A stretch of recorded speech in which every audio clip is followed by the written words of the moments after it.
Great, thank you, William.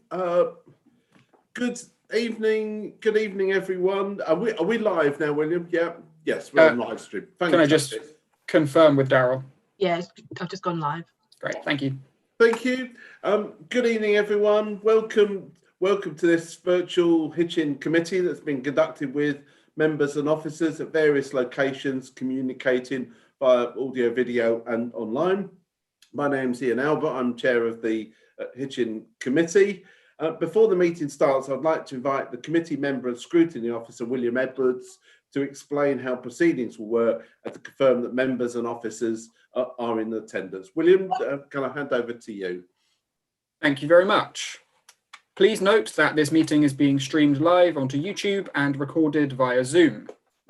I'll start with a roll call. When your name is called, please indicate your attendance to confirm that the required members, officers, and speakers are present, can hear, and be heard. I'll start with our councillors. Just your surnames, please. Councillor Albert. Yes. Councillor Claire Billing. Yeah, I'm here. Councillor Judy Billing. I'm here. Councillor Bryant. Here. Councillor Clark. Present. Councillor Collins. Hello. Councillor Dennis Harburg. Here. Councillor Harwood. Hello. Councillor Hoskins. Good evening. Councillor Hewson. I am. Councillor Steers Hanscom. Evening. And Councillor Fake. You're muted, Councillor Fake. Yes, thank you. I had problems unmuting. Thank you. I'm here. There we go. Our officers present, Chris Robson. Present. Claire Morgan. Present, hello. And Daryl Simmons on IT. And our public speakers in no particular order, Sergeant Alan Clark. Present.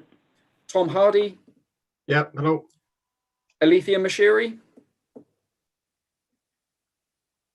You're muted, sorry.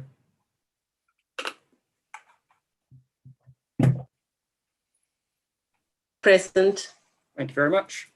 Alan Hooker. Yeah, I'm here. Thank you. Margaret Edelston.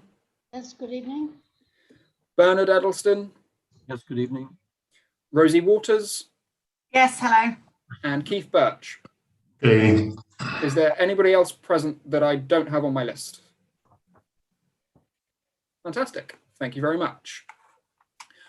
Extracts from the remote and partly remote meetings protocol are included with the agenda, and the full version is available on the council's website, which includes information regarding live streaming, noise interference, the rules of debate, voting, and part 2 items. Members are requested to ensure that they are familiar with the protocol. Are there any questions before we start the meeting? Thank you. Councillor Albert. Thank you, William. And welcome again, as I say, everyone. We've got quite a lot to get through this evening, so we'll be dotting around the agenda slightly. I hope colleagues appreciate that. Apologies for absence. I've got certainly one apology from Councillor Qatar. Are there any other apologies? Not. Thank you. Right. The next item is obviously looking to William here. We've got a message that we've received from Thomas Fazer, who's the Lord Mayor of Bingham, one of our twin towns, and we've received a video message which we were going to play. And I'm hoping William is all lined up to share screens, and away we go.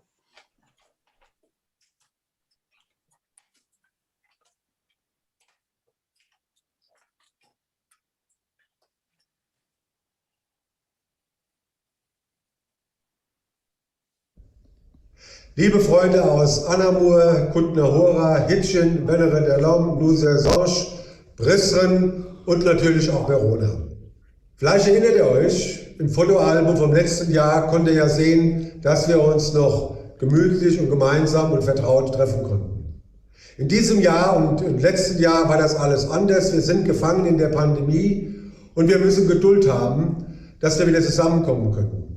Ich denke sehr oft an die Treffen, die wir hatten, und freue mich auch auf die Zukunft, wo wir uns wieder treffen werden. Aber jetzt heißt es, gemeinsam stillhalten, der globale Virus, der Coronavirus, müssen wir in den Griff bekommen. Und da geht es natürlich nur, wenn man Kontakt reduziert. Ich denke aber sehr viel an euch. Wie geht's euch? Wie geht's eurer Familien, eure Vereinen? Wie ist die Situation in eurer Stadt? Vielleicht meldet ihr euch auch mal bei mir oder bei uns in der Stadtverwaltung, wie es bei euch jetzt aussieht. Wir sind gerade dabei, hier in Deutschland Impfzentren aufzubauen und wir sind dabei, auch sukzessiv die Menschen zu impfen. Unsere Bundeskanzlerin hat es klar gesagt, das ist die größte Katastrophe, die Pandemie nach dem Zweiten Weltkrieg. Also halten wir gemeinsam durch.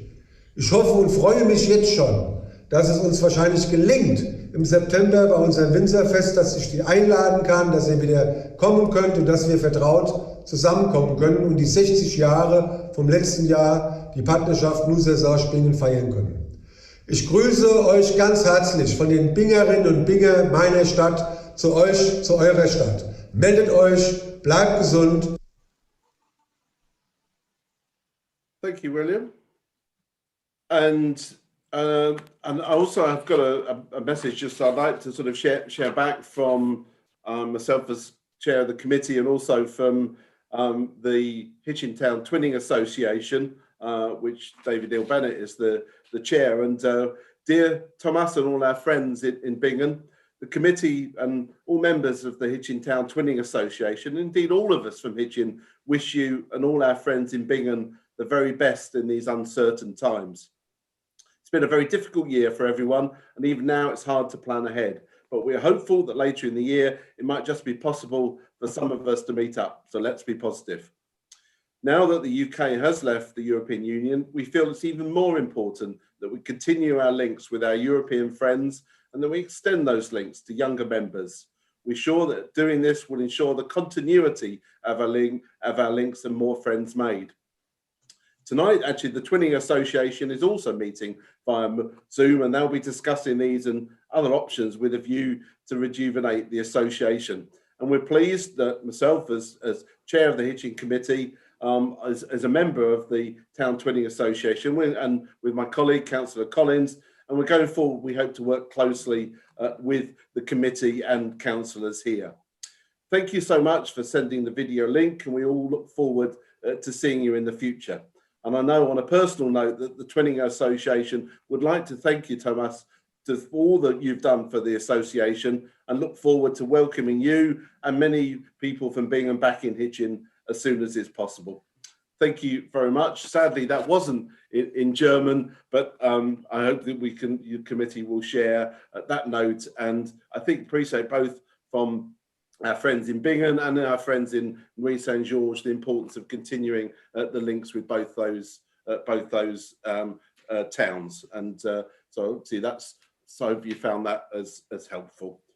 If we now move on to the approval of the minutes, and to approve as a true record of the proceedings of the minutes of the committee on the 10th of March 2020, the 30th of June and the 29th of September, and also on 29th of September 2020 and the 1st of December 2020. Are there any amendments to any of those minutes? Because now we're able to sort of sign those virtually and via the digital signature, hence the reason why we've got 3 sets of minutes this evening. I'm happy to move those minutes from the chair. Is that seconded? I think I see Councillor Clark, thank you. And if we can, William, could you just take us through a vote? Unless there are any objections or abstentions on record, I think we can take them as read. Thank you. Happy to take those as read, colleagues? Yep, lots of nods. Thank you very much. There's no other business notified. Thank you indeed to those who attended Town Talk. I could see sort of 50 screens worth of people this evening, which is absolutely brilliant. And indeed, welcome this evening to those who are speaking at the public participation slots. In accordance with council policy, this meeting is being audio recorded as well as filmed. The audio recordings will be available to view on ModGov and the film recordings via the NHDC YouTube channel. Members are reminded to make declarations of interest before an item. The detailed reminder about this and speaking rights is set out under the Chair's announcements on the agenda. Some of the speakers listed under item 8, public participation, will be invited to address the committee when we turn to those agenda items that they're concerned with.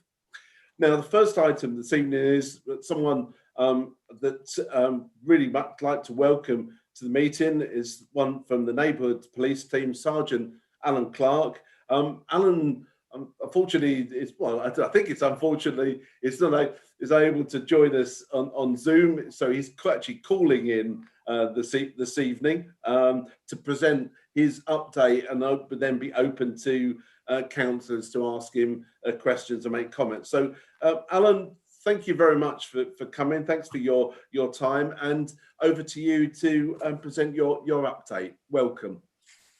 Thanks very much indeed. I appreciate you inviting me to speak. Unfortunately, as we touched upon, Hertfordshire Constabulary doesn't support Zoom, so we'll have to just make the most of it by doing this over the landline, which brings me to the point that if anyone does have any questions, I obviously won't be able to see your little screen popping up with your names on. So if you could just preface it with your name before you ask me any questions.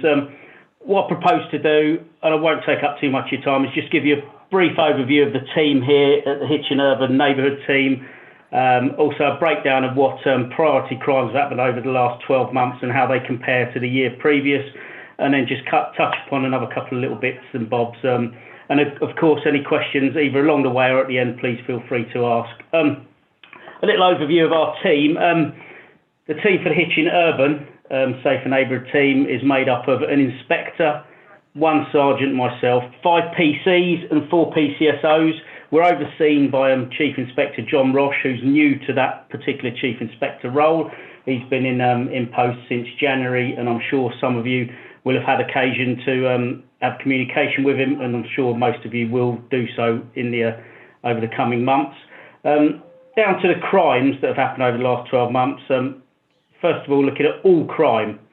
As you can imagine, COVID and lockdown in its various guises have had quite a significant impact on a number of crimes that have been reported. And I'm pleased to say the Hitchin Urban area over the last 12 months, and these figures for all crimes I'm about to say are from the 1st of April 2020 to the 1st of March 2021, and they compare with the same period for the year prior. So all crime in Hitchin Urban, we had 1,660 crimes in total recorded. That was down 20% on the previous year, which is good. As I said, COVID will have had a large impact, so we can't take total credit for that as much as we'd like to. Burglary residential, and as I said before, I'll break these down into those priority crimes which we feel are of most significant impact to victims and the community as a whole. So burglary residential, which includes both the dwellings that we live in and non-dwellings, and by that I mean people's sheds and outbuildings. For Hitchin Urban, in the year to the 1st of March, we had 51 reports, and that's down from 77 the year prior, so that's a 34% decrease. Burglaries of business and community, so company burglaries, garages and shops and what have you, 34 offences, down from 53, so 36% decrease. Theft from motor vehicle, 60 reported offences, down from 70 the year before. Domestic abuse, which I'm sure people have seen in the media as touted as may well have gone up, has in fact throughout North Herts has reduced over that period. I don't actually have the figures for Hitchin Urban itself. It isn't broken down into that specific detail on the access to the system I have, but there was a 14% decrease across North Herts, which is fantastic in my mind. Robberies from people, so personal robberies, 13 reports, down from 22, so a 40% decrease there, which is excellent. Business robberies, we had 1 reported robbery, which is people may have heard about from last weekend. That was just the one, which is excellent news. Violence against the person. Now this is all victim-based crimes, and it's assaults, malicious communications, public order. We had 593 of those, down from 682. Criminal damage, 177 incidences reported, which is a 30% decrease from 254 the year before. And theft from shop, a 15% decrease, down at 130 reports, down from 153 from the year before. Theft from person, which is particularly deplorable in my book and tends to be targeted against the elder members of the community, and purse stiffings and so on and so forth. I'm glad to say, an 80% decrease in that, and we just had 10 reports of that particular offence. Drugs offences up very, very slightly to 91 offences from 89, but I suppose the positive of that is every drugs offence we record, we have a positive outcome for it, because it's actually somebody found with drugs. So that's obviously 100% outcome rate there. There has been a large decrease in the number of antisocial behaviour reports, which is positive, and again will be by and large due to the majority of people adhering to lockdown rules and staying at home as advised by the government. One very positive thing for the whole of North Herts, but Hitchin Urban in particular, is the amount of people who continue to sign up to Neighbourhood Watch and OWL, as Councillor Albert there touched upon.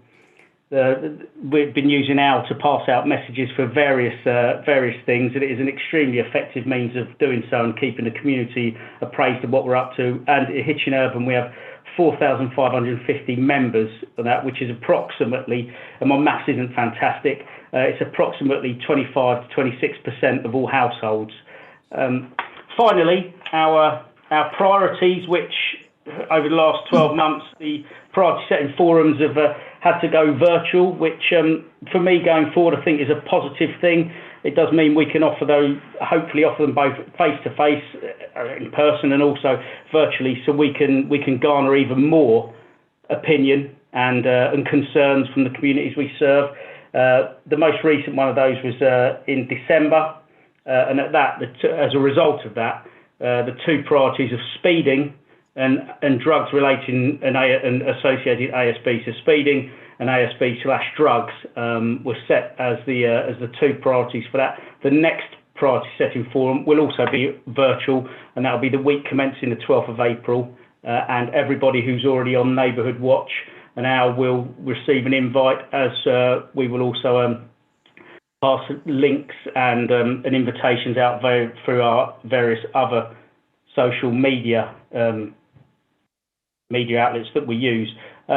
That really concludes what I wanted to just touch upon in terms of the main crime stats that we have here. I'm happy to answer any questions that anyone have on those, or anything unrelated to those statistics. If I've got an answer for you, I'll give it. If not, then I'm more than happy to go away and find it out. Thank you much. Thank you very much, Alan, and obviously thank you to you and all your team for the work that you do for for the residents of Hitchin, and indeed obviously your colleagues' teams in the neighbouring areas around Hitchin. So that really is appreciated. I've got three questions immediately. The first of those is Councillor Paul Clark. Paul. Thank you, Alan. I don't think we're related, just at the outset. We'll make that clear. I have three questions, if I may. Bancroft. It's an issue. We have obstructive parking down there. A lot of people live off of Bancroft, and they need to get in and out of their properties. They also need to have medical professionals get in and out of their things, but they are being blocked up. Our traffic enforcement officers have been down there trying to do it, but they get a lot of verbal abuse from people parking on double yellow lines. And I did report this on your area-wide survey. Is there anything the police can do to assist us with this? I'm not thinking of a presence there, but as they're going back to the station, whether somebody, whether the cars or, personnel could walk down there and, remind everybody, to move on if possible, save the paperwork. The other issue I have is Woodside Car Park. I believe a number of things have been reported when there's cars speeding down the bottom end near residents, which causes concern. but nothing seems to be done about it. I keep pushing for a CCTV down that end to try and get things, but I'm told the police don't support this. And priority settings, I am a member of AL, but I don't remember getting an invite to the December one. Are councillors being included, or is it just me? With my inbox being as it is, it is a bit overflowing, so it could be that I missed it. Thanks, Paul. Alan, do you want to pick those ones up? And I should say it's a different spelling of Clark, but Alan, over to you. Yeah, no problem at all. Okay, I'll reverse those. I'll address those in reverse order. The priority setting forum, you should have received an invitation. Because I did send invitations to the councillors. I asked Becky Coates at NHDC to do so. If you are on OWL, and I see that your home address would fall within the catchment anyway, so you should have received an invitation. If you didn't, for whatever reason, I apologise wholeheartedly, and I'm a bit confused as to how that would have happened, but I will make sure for the next priority setting forum that I do ensure that every councillor responsible for a ward within Hitchin Urban does receive an invitation, and that will be directly from not my personal email address, but from my work email address. So I'll make sure that that happens, because obviously we want as many views as we possibly can.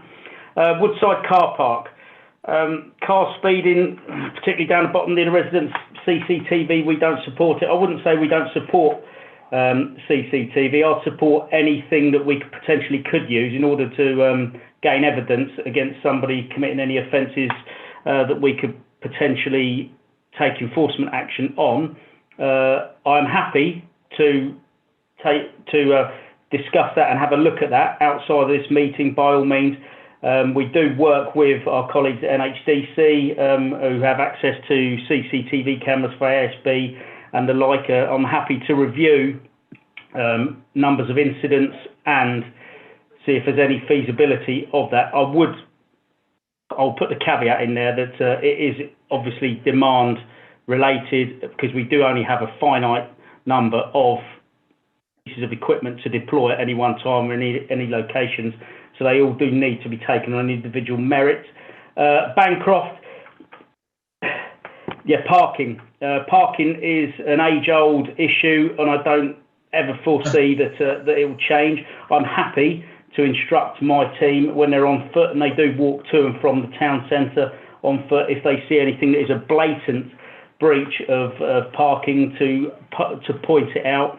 Obviously, the main responsibility for parking does sit with the civil enforcement officers. However, if there is a willful obstruction or any dangerous parking or anything like that, then I'd always recommend people contact 101, or if it's an immediate, an emergency, the 999, but generally 101 if there is something that we could deal with there and then. But certainly I see no problem at all with just having my team have their eyes open as they're walking to and from the town. I think that's be really, really helpful, Alan, if they can do that. Next question from Councillor Judy Billing. Judy.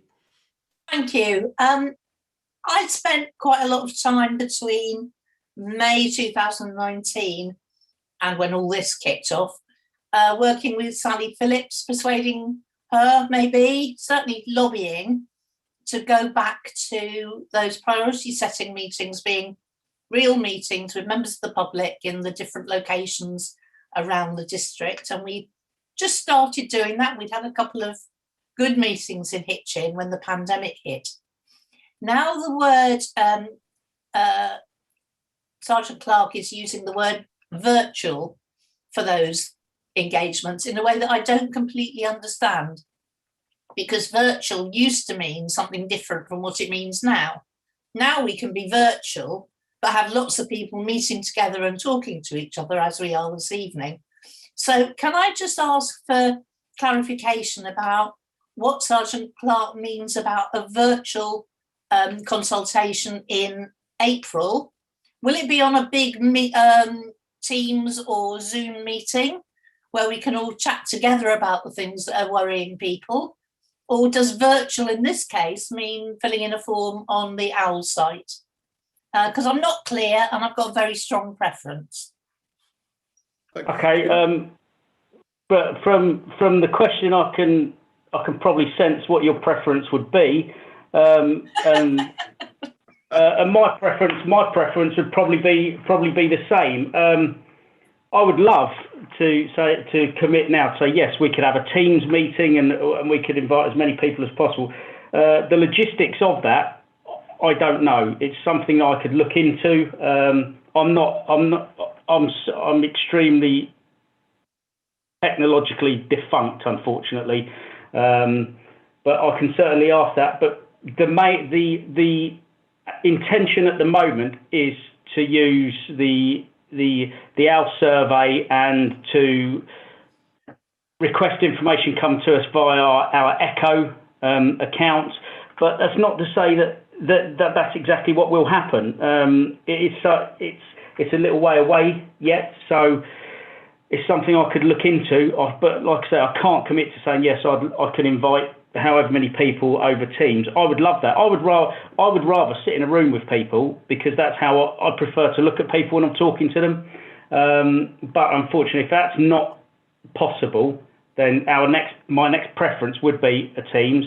If that's not possible, then it would be as it was in December. But I'm not aware of the organisational move towards Teams being used for every priority setting forum, but it's something I'll certainly look into. Ian, Like I can't commit to it. Can I come back very briefly just to say, can we talk about it outside this meeting? Because I'm sure between us we have the technology and the means of doing it. I've already raised it with John Rush, and I'm sure we can find a way. So can we carry on talking? Let's please, yeah, that's absolutely fine. I'd love to. Lovely, thank you. Brilliant. Thanks, Judy. Next one for you, Alan, is Councillor Claire Billing. Claire. I think I've been in email communication about several issues that are sort of local to my ward. There's issues around antisocial behaviour and unsavoury behaviour in Redhill Road and Redhill Path. It was reported tonight to me that there's some issues of drug dealing and fly tipping, which I know is not really a police issue, but the drug dealing certainly will be in the garage area at the rear of Westmill Road. And also an incident I reported of a motorbike being driven across the fields at the top of Swinburne Road, Swinburne Avenue.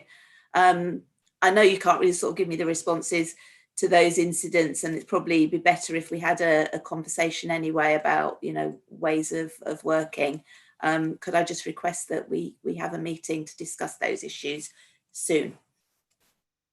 Yeah, absolutely. As we did meet last year around Redhill Road, but for whatever reason, those issues dropped off. There is a concern that they are happening, but there is a concern that the frequency will increase, and obviously we'll look to see what we can do. The motorbike on Alton Head Common, we think we've identified the person, and we're looking into that because that was raised by a few concerned local residents, and obviously it concerns us then, so we look to adjust that. But absolutely, by me, email me. I'm more than happy to meet with whoever I need to meet with and speak about whatever we need to speak about.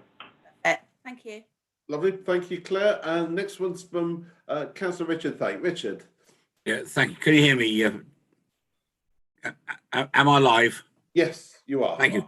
Yeah, I'm having some slight issues with this. Alan, thank you very much for your response to the localised issues. But my point is across the wider part of North Hertfordshire, and for that matter, for Hertfordshire itself. I was privileged for many years to be the executive member for community safety, and of course, domestic abuse is an issue which is very, very close to that portfolio. I'm delighted to see the reduction in figures, But I have to say that you and I will understand, and I'm sure everybody else on this meeting will understand, that this is an issue which has historically been seriously underreported. I mean, like seriously underreported. 2, 3, or even 4% apparently of the actual incidents would appear to be par for the course. So a reduction sounds brilliant, but and it's absolutely desirable that it should be reduced. But of course, I worry immensely about the reality of this situation, and I'm delighted to understand that the Police and Crime Commissioner is not reacting to this apparent reduction and is maintaining the support process that you lead out of Hatfield. I would just like you to please pass a message on to your superiors that we collectively, I think I speak for everyone here, in fact I know I speak for everyone here, collectively would not wish to see any reduction at all, in fact an escalation in the work which the police do in respect of domestic abuse and domestic violence. Good, thank you, Richard. Alan, do you want to come back on that? Yeah, I think other than I think I could have changed my name to your name, and you just echoed my sentiments entirely. I've previously been in SNT posts in Letchworth and Baldock and reported on previous scrutiny panels where we've reported an increase in domestic abuse reports, and whilst one is one too many, an increase in reports shows a confidence in people to be able to approach the police, which I absolutely applaud and I encourage. And it might not be evident to the general public, but the importance that we as an organisation, and not just us as an organisation, but the police force of England and Wales place on it, just can never be overstated. There is a large dedicated team that deal with it, and I can only see the funding for that and the resources being that are in place to do that. I can only see them increasing, and I think that's entirely the correct way we should go about things. Thank you very much. Thank you.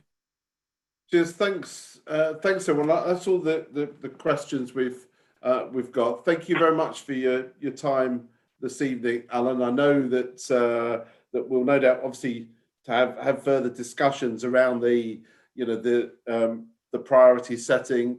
I think it certainly echo that point about the way we use OWL, and we're looking forward obviously to working with you and the team closely in the coming months. But thanks for your time, much appreciated, and we'll no doubt be in touch soon. Thank you. Thank you very much indeed. I did ask William earlier, once I've done my presentation and answered questions, would it be okay if I was excused for the meeting because of operational matters? That's absolutely fine. Yeah, thank you very much. That's no problem. Thank you very much indeed. Great, thank you. Right, we'll move on. The way I'm going to sort of deal with the next slide, I'm going to take, just to give them sort of advance notice, I'm going to take Alethea Mashiri and the grant request next. I'll get following that, after we've cleared the grant request, we'll take Tom Hardy's update, and then we've got Alan Hooker from Hitchin Band. That's the way the order will take it. So first of all, to welcome Alethea to the meeting. Thank you. You obviously submitted a grant request, which Claire Morgan will go through later on in terms of the detail, and obviously the councillors will be asked to take a view on it after your presentation. But if you'd like to talk to us for a few minutes, up to 5 minutes, about your grant request, and then obviously councillors can ask you any questions afterwards. So Alethea, welcome to the meeting, and over to you. Okay, good evening, everybody. Right, I'm going to attempt to share my screen and put up a PowerPoint, and then at least we can work through my presentation like that. That's okay? Yeah, I'm looking at William here. Is that something you've got in hand, William? Yeah, I think William will have to help me with that. Yes. Unfortunately, I don't have the presentation with me, but with your leave, Chair, I will allow Alethea to share her screen. Yeah, that's fine. One moment. In fact, Daryl, can you help me out with that? You still have host powers. Yeah, I've made a co-host. There we go. Thank you very much. Thank you. Right.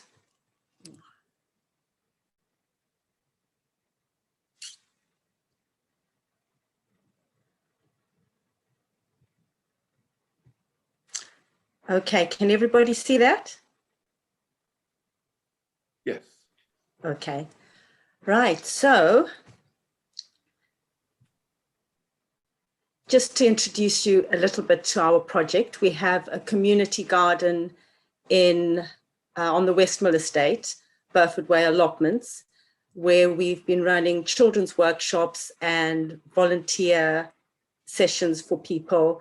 Part of the exchange is people come in to help maintain, grow fruit and vegetables, and we share it with each other in the community.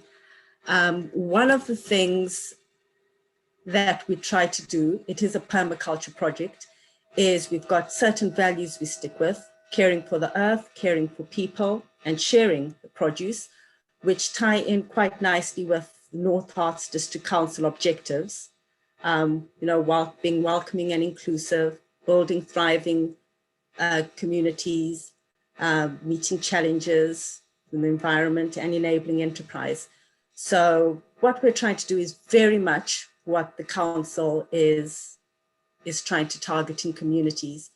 We've got a few training courses that we'd like to fund for some of our mentors at Transplot, but as well a bit of outreach with the communities we work with and we partner with.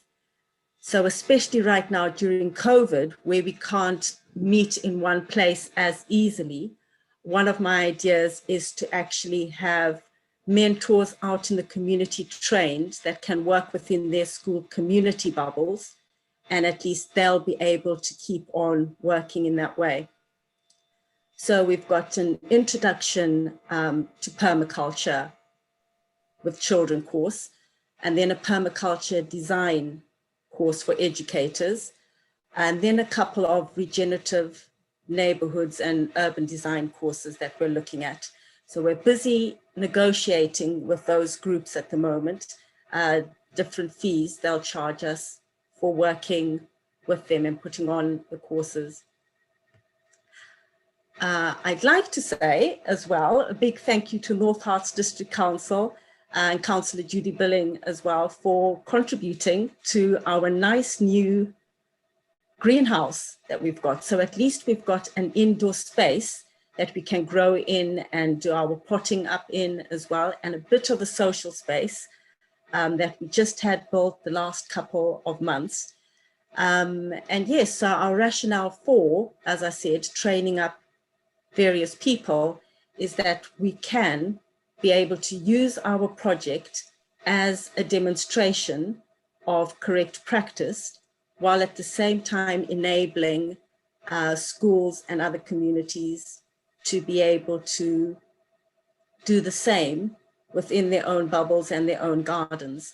We've just invited Smarties Day Nursery that's close to us to actually share some of the space with us so that they can bring the children from the nursery on site to be able to do gardening with the children there. And in fact, we're going to be asking for part of the funding to go to a couple of their staff members to get the training, just so we know that everybody's on the same space as far as what we're trying to do.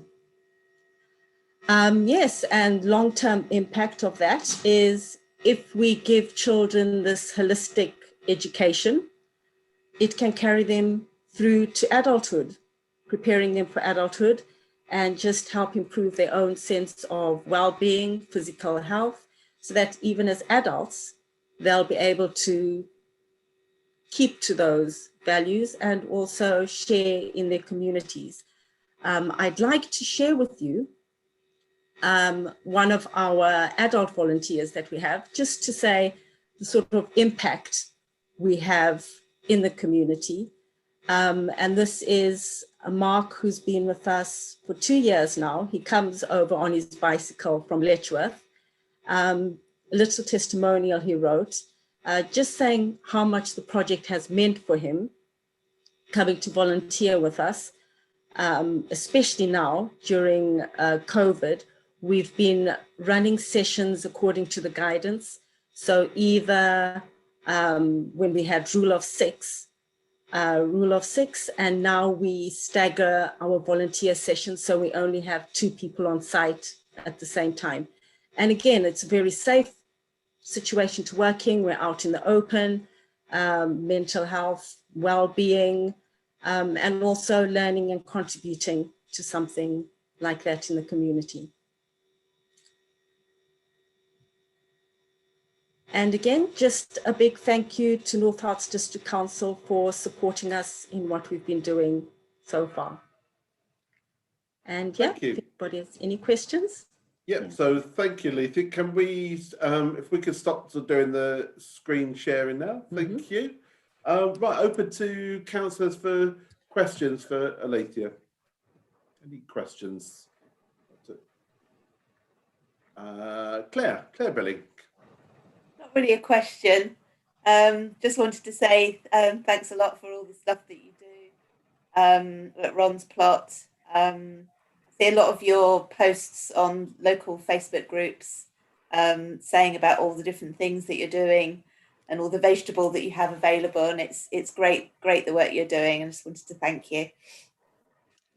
Well, this is the thing, at least with using social media in that way during COVID, is we're able to reach that many more people and just sort of gently guide and advise, because so many people have started gardening right now.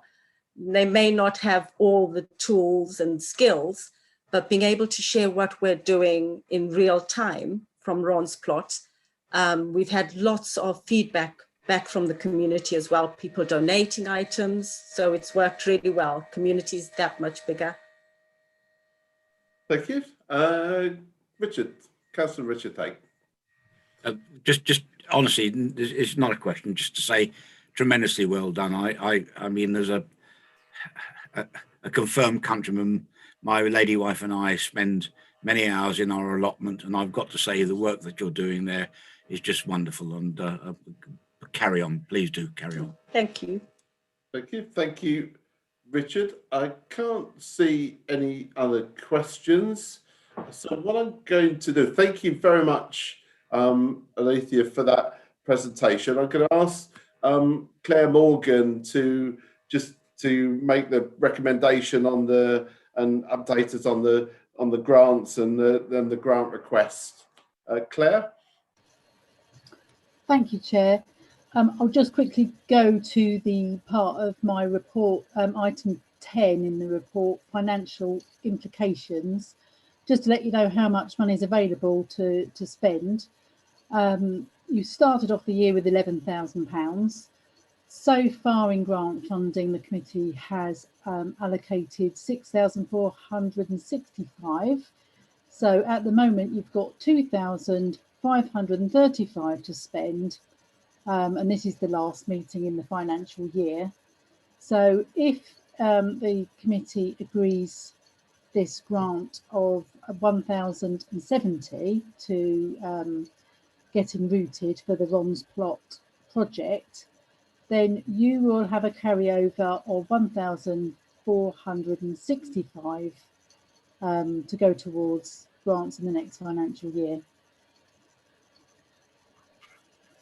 Thank you. Thanks, Claire.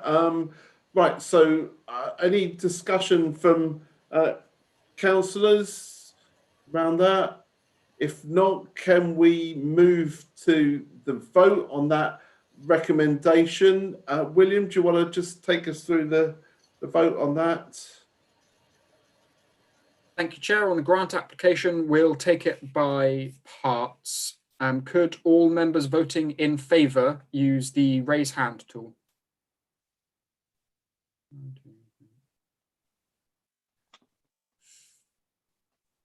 Thank you, Chair. I think that vote is carried. Lovely. Thank you very much indeed, and thank you, Letha, for your time this evening. And we're really pleased to be able to continue to support the work that you and your organisation do. Thank you. It's absolutely fantastic, and we're really pleased to help you. So thank you very much, and good luck for the coming few months. Thank you, and obviously you can you don't need to stay for the rest of the meeting, but thank you for coming this evening. Much appreciated. Okay, which then moves us on. Just to say in advance that I hope she doesn't mind me mentioning that Claire Morgan's sort of partner's just out of hospital this evening, so Claire's gonna leave us there. But so when we come, if there are any particular questions in relation to her more detailed report later on, you can formally pick them up then, and we can mail them through to Claire. But no, thanks for your time this evening, Claire. It's appreciated, and if there's any particular questions, we'll come to you after the meeting. Thanks very much. Good night, everyone. Thanks, Claire. Which then takes us through to Tom Hardy, Town Centre Manager, to give an update for the committee. Tom. Thank you. We do have a 12-page newsletter coming out at the middle of this month, which details a lot of the stuff I'm going to go through. So it lays out what we've done for businesses over the last 12 months, what our reopening plan looks like, and what our sort of business as usual projects that we've got going on over the next 12 months. So, I mean, last year we moved very quickly to business support, email updates, things that were coming in via the council, MP, try and get help and get them pointed to the right place for financial help and financial support. And we were obviously liaising with landlords as well to try to come up with support packages via them. We bought a load of PPE, so face masks and hand sanitizer and things like that, and we're going to be issuing those as reopening packs to businesses over the coming weeks as restrictions start to lift. So we sell those to businesses at the same rate that we bought them at, or even subsidised in some cases with the reopening pack. So it's kind of to help them get a discount. So the Eat Al Fresco last year was very successful. It helped a lot of businesses that had very limited indoor and outdoor spaces. From the 12th of April, we'll be bringing it back on the marketplace. I think it's more vital this time round than ever, because a lot of businesses have the option of to take a space on the marketplace or not open at all, because it's only outdoor dining. I'd like to put to councillors the option or the suggestion, because I do think we're going to be inundated with requests for the marketplace, and there's only a certain amount of space, that they consider opening up Bancroft Gardens as a potential location for outdoor dining. We're talking to the Hitchin markets as well about the Riverside and having that as a location. We did the Christmas market at the end of last year. We were planning to do it for 3 weeks. It lasted 2.5. Very difficult Christmas markets put on, but it did support a lot of the town centre businesses. It looked good, but as I say, I wouldn't recommend anyone putting an event on during a pandemic. We've been issuing out working on new maps. So we've got a new shopping map for the town, which includes independents and nationals, and that will be an interactive one online. And we've also got a new eateries one as well. So that will be online, and we'll do some printed ones as well. The Hitchin basket was one of the good things that we produced last year, and we're looking at doing some improvements to it. So at the moment, you can search for any product or service in the town, and it will come up with all the businesses that sell that. We're going a bit further now, and if you find a business, you can actually purchase stuff on the website, and it will then bounce you straight to the checkout for that business. So we're actually connecting up e-commerce sites at the moment There's 258 e-commerce sites that we're trying to connect up at the moment. So it's taking a little while, but we should have that launched soon. And we're also working on a new QR code scheme where you'll be able to go up to a shop, and if it's closed, you can look in the shop window, and if you see something there, you scan the QR code and you can buy anything that's in that window via the Hitchin basket.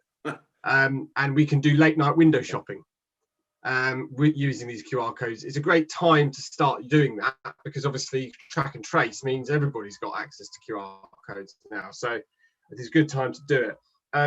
The Hitchin Hearts website at the moment, we're adding the addition of an e-commerce site for the information centre to be able to sell products. It'll have the ability to sell tickets as well online, but also we're looking at doing combination hampers for certain seasonal stuff. So you'll be able to have you'll be able to buy a wellness hamper, which includes, I don't know, a trip to Hitchin Lavender, a massage, and a you know, that sort of thing. So we're combining lots of independent businesses into one, sort of like a red letter day for the town. We have got our outdoor hand sanitizer stations around the town. Quite a lot have been vandalised, and we've spent quite a lot of money having to replace the stations on them. But they seem to have weathered the last 12 months, so they're still around the town and still being used quite regularly by people. So reopening the town centre, I've done quite a lot of work on what we need to do as a bid. Really, there's 4 objectives we're looking towards. We're looking at reminding the public of what Hitchin Town Centre has to offer, reassuring the public of the shop safe measures that we have in place, encouraging the public back to the town, and promoting Hitchin Town Centre's offer. So we're doing that through a lot of online campaigns, putting up banners around the town and posters, sort of welcome back, we've missed you sort of things that we're going to be doing. And we're going to do a lot of competitions and promotions. We're producing a Hitchin H-Town newspaper, one-off newspaper. It's 12 pages. It's going to go to all households in Hitchin, and it's all the good news stories from businesses about what to expect in the next 12 months, reminders of what Hitchin Town Centre has to offer. We have been in touch with the comms team, and we do have a piece from the council and also North Herts Museum as well, which has gone in there. And then I'm starting work on Thursday for a town centre promotional video. So using bits that you might have seen from the Great British High Streets Awards video and adding on some content to that. Be a 2-minute long, and it will be a kind of welcome back video that we're going to put out on social media. The business as usual stuff, we're opening up the information centre as soon as we possibly can. Hopefully that's the 12th of April. We'll be then restarting our pub watch meetings, which have been very successful as pubs start to reopen, and obviously then bringing back our night ranges, which will be Fridays and Saturday nights. We're going to be working on restarting the discount commercial waste scheme, which we had to give back to the previous company because there were so many changes going on, which is kind of a mass procurement initiative to save money. Our ranger team have been around the town for 6 days a week all the way through. They have been dealing with a lot of shoplifting, a lot of graffiti around the town, and yeah, they've been very busy. And likewise with the cardboard team, they've been surprisingly busy. A lot of businesses, although they're shut, are operating behind closed doors and still producing a lot of cardboard. And likewise with coffee as well. Lots of people are buying coffees, and so we're still recycling the coffee and turning them into logs for your log burners and stoves. The floral display this year, we are going with the same display we had last year, but there will be quite a few additions coming in under EU funding for Opening the High Street Safely Fund.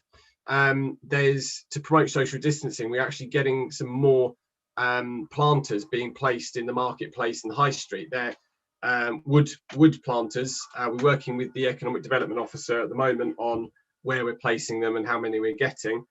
So if you see those around the town, they have been placed strategically for this year, and then following years, we'll be able to then keep them and move them around in different locations around the town. We've got the Christmas lights this year, same scheme. We have had a quote for some improvements to the scheme, so we're looking at ways of trying to be able to fund that, and we're recognizing that a lot of businesses over the last 12 months have changed dramatically and very, very quickly.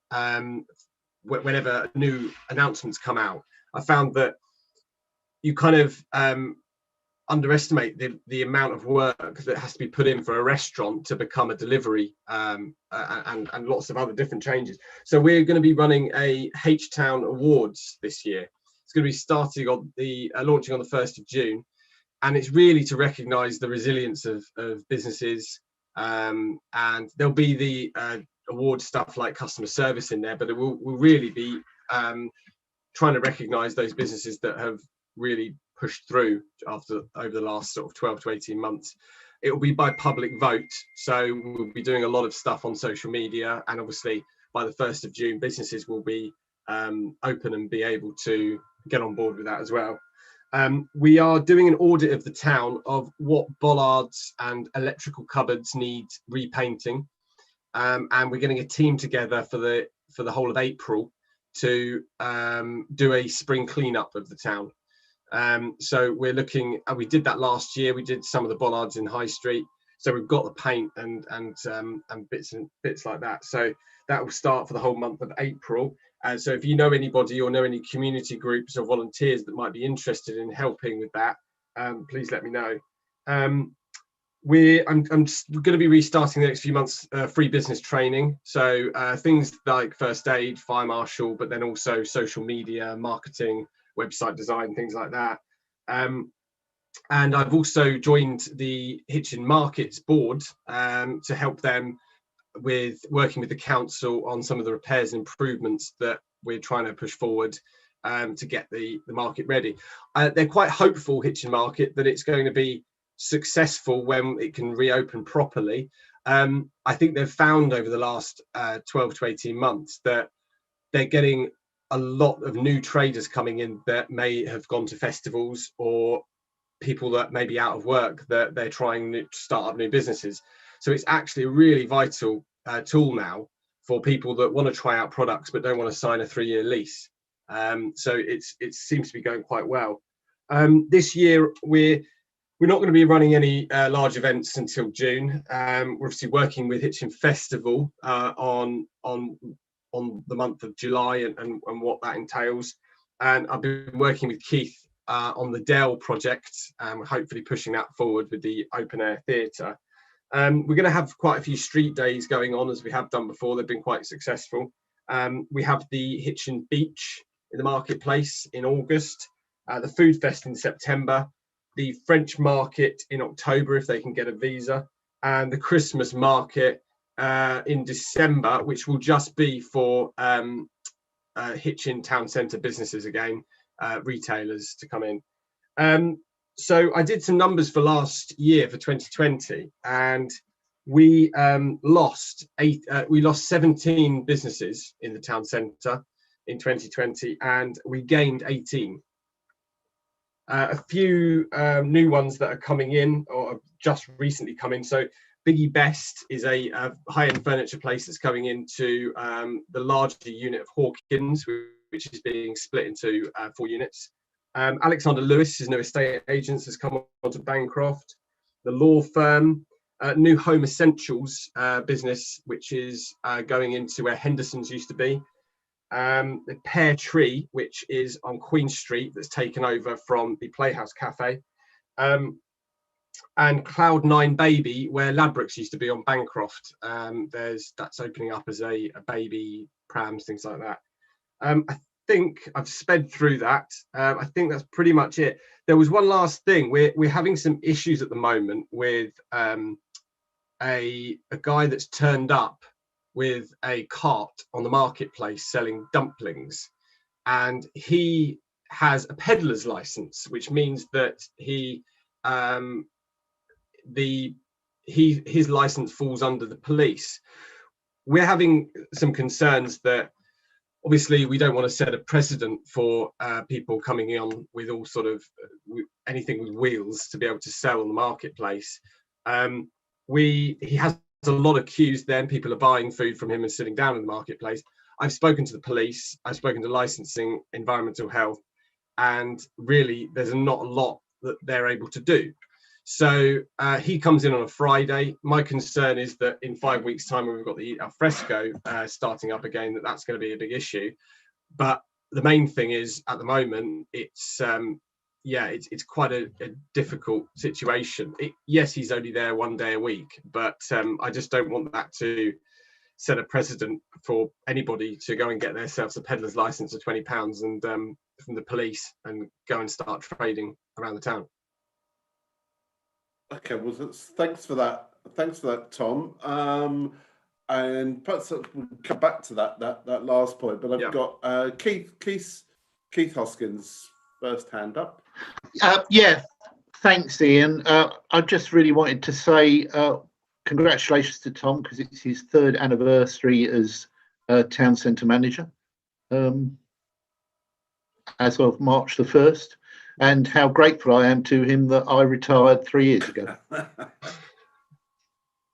Because I'd have hated to have done this last year, and I think he's done a really good job with it. So well done. Thank you. Yeah, I think that echoes the. I'm sure the committee. To thank you, Tom, and all the team for the work you have done over particularly over the last year.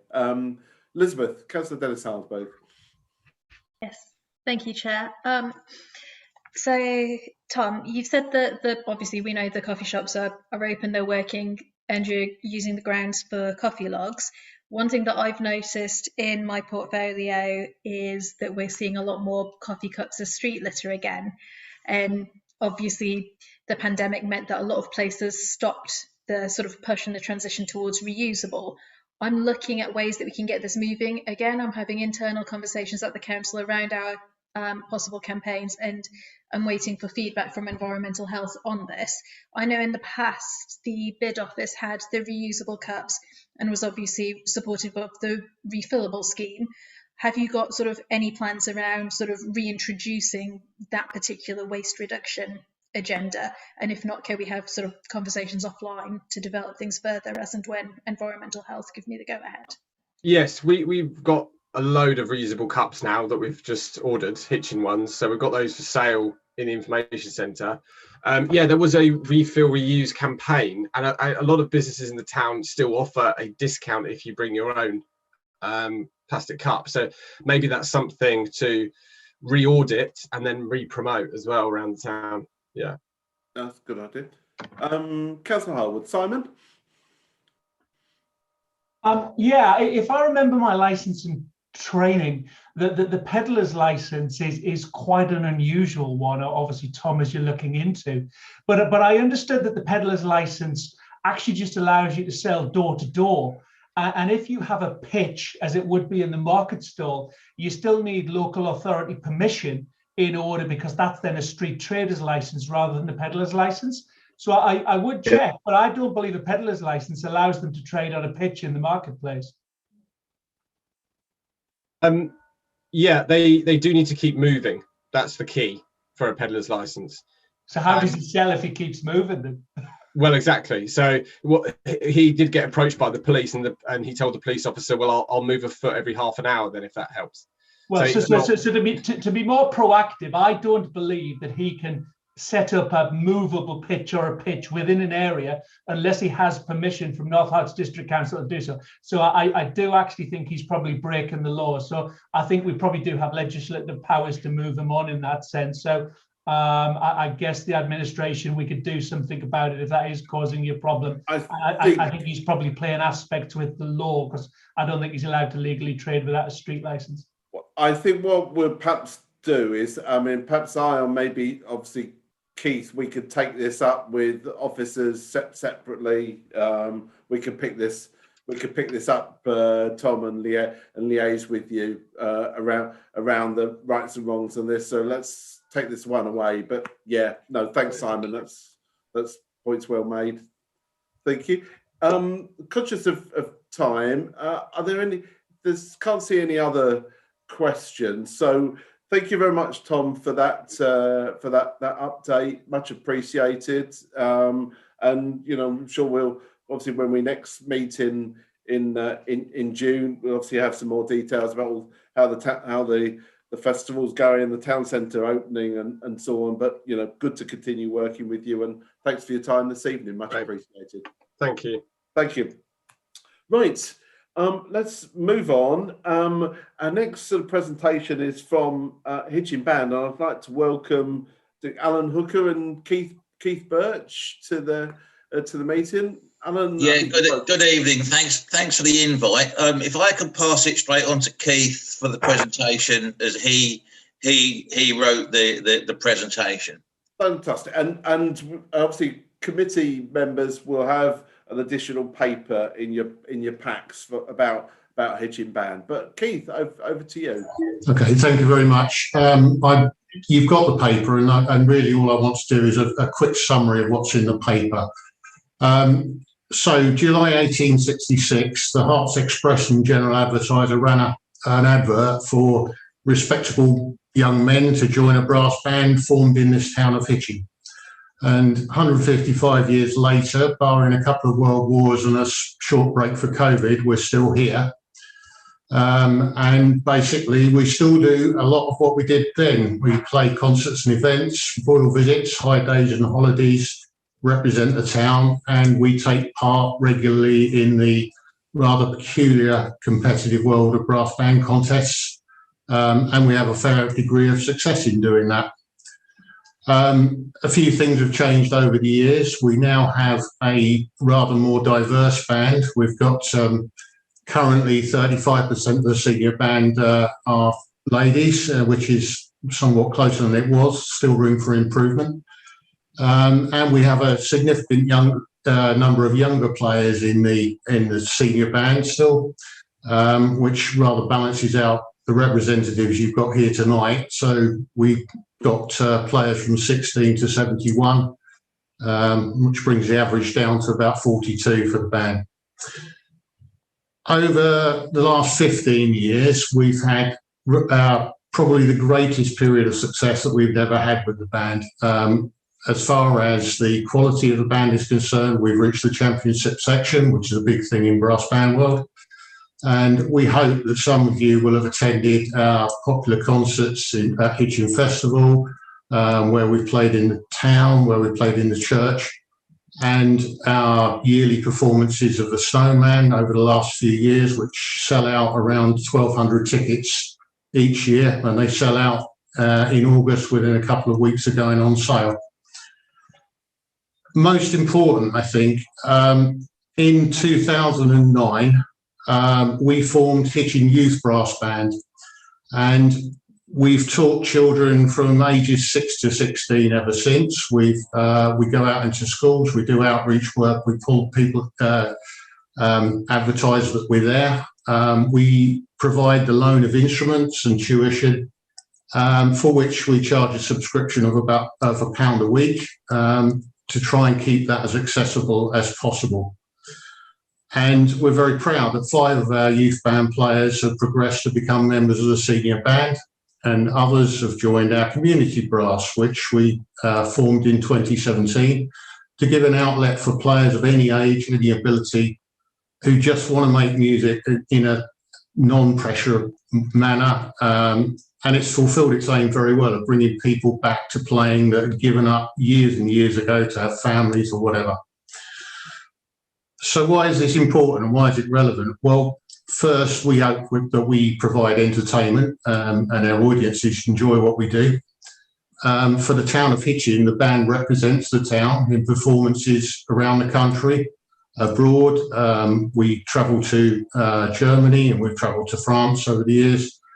And over the last year, worldwide online with performances that we've been doing over COVID, distant, which have gone out to around 7,000 people over the world that have seen Hitchin on our videos. We raise considerable amounts of money for other charities. We teach and develop youngsters, Some of those who've been through the band have moved into careers as professional players, as teachers, as bands people in service bands. And those who don't pursue a career in music have developed a skill that will become a pastime and they'll enjoy for the rest of their lives.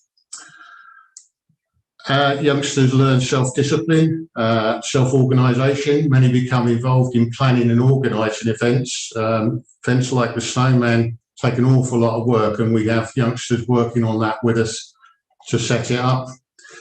And finally, players in the band world gain friends and acquaintances across the world, and lifelong friends within the band. Over the past 15 years, the development of our bands have brought new strengths and will help to assure the future, but we plan to do more, and we've now reached a point that we can't achieve anymore without suitable premises. We need facilities where the band can rehearse effectively and safely and allow more interaction between the groups, store our instruments, music and equipment, and we can expand further. What we'd like to do is expand the youth band into two separate groups to cater for beginners, challenge more advanced players. And we've started conversations with the Hearts Music Service and with Brass Bands England about how we can go about expanding that as soon as we can get back to playing. We've also got too wide a gap in the what's required from somebody coming out of the youth band to join what's now a championship section senior band, and that's too big a jump for all but the absolute finest players to make. And so we'd like to start an intermediate contesting band to bridge that gap. We're no means unique in this situation. We've spent a lot of time speaking to other bands about who face the same situation, and the model of 4 or 5 groups to cater for all abilities has been the most effective model, and it's something that other bands have gone through, and the best bands are doing very, very well. And so we've been at Hitchin Rugby Club now for over 13 years, and Hitchin Rugby Club has been an extremely generous and a very good host to us. In contrast to some previous venues, the fact that we've got toilets of any sort and heating has been positively luxury. But the venue is by no means perfect, and there are a number of issues that make it unsuitable going forward. We're also aware that the rugby club has plans to move in the next few years, so we're going to have to find something else. We've set out what we need from a venue in the paper in detail, and I obviously won't go through that, but the key points are that we plan to use a venue at least 3 or 4 nights a week. We would need access, we would need quite a lot of storage, and it's stating the obvious, but brass bands are somewhat noisy, so that rather limits what's a suitable venue for us. We've explored the rental market, we've looked at what's available in existing venues, but it's unlikely to be viable for us because of cost, lack of availability, and our storage and access requirements. And it would give us a continued lack of certainty about the future for the band. So we're very happy to consider all suggestions, but the option we've explored in detail is based on the band building a rehearsal facility or converting an existing facility if we can find one. And we've looked at what others have achieved, mainly the Amersham band, who are now in the final stages of completing a bespoke band room in their town. And they have done this by raising around £500,000 over 5 years. And there's no reason why Hitchin band couldn't do the same. We think there are some options where we could reduce the cost of that, but that would be dependent on structures of the site. The key to this plan is to find a site or a building that could be made available to us on a long-term lease agreement on the right terms. But Amersham's experience shows that the key to raising funds is securing an option on a site, which then becomes the focus for fundraising. Once completed, this facility would serve the purpose of all the bands, but would become a valuable asset to the community, available to hire at reasonable rates to other community groups throughout weekdays in the daytime and many weekends. And our request for the council, therefore, is to consider whether a suitable plot of land or suitable existing building could be leased to the band at a rate that we could reasonably afford over the longer term. And I know that Alan, our chairman, and Councillor Harwood have looked at a few options and just explored some possibilities. That's my presentation. Any questions? Right. Thank you very much to Alan and particularly Keith for that presentation. It's obviously open to kind of questions and comments from councillors. I'll bring in Simon Harwood first of all, but I know there's something maybe I don't know whether Keith Huskins might want to come in during the course of the discussion. I know it's something that he's been thinking about as well. But Simon first of all, sir.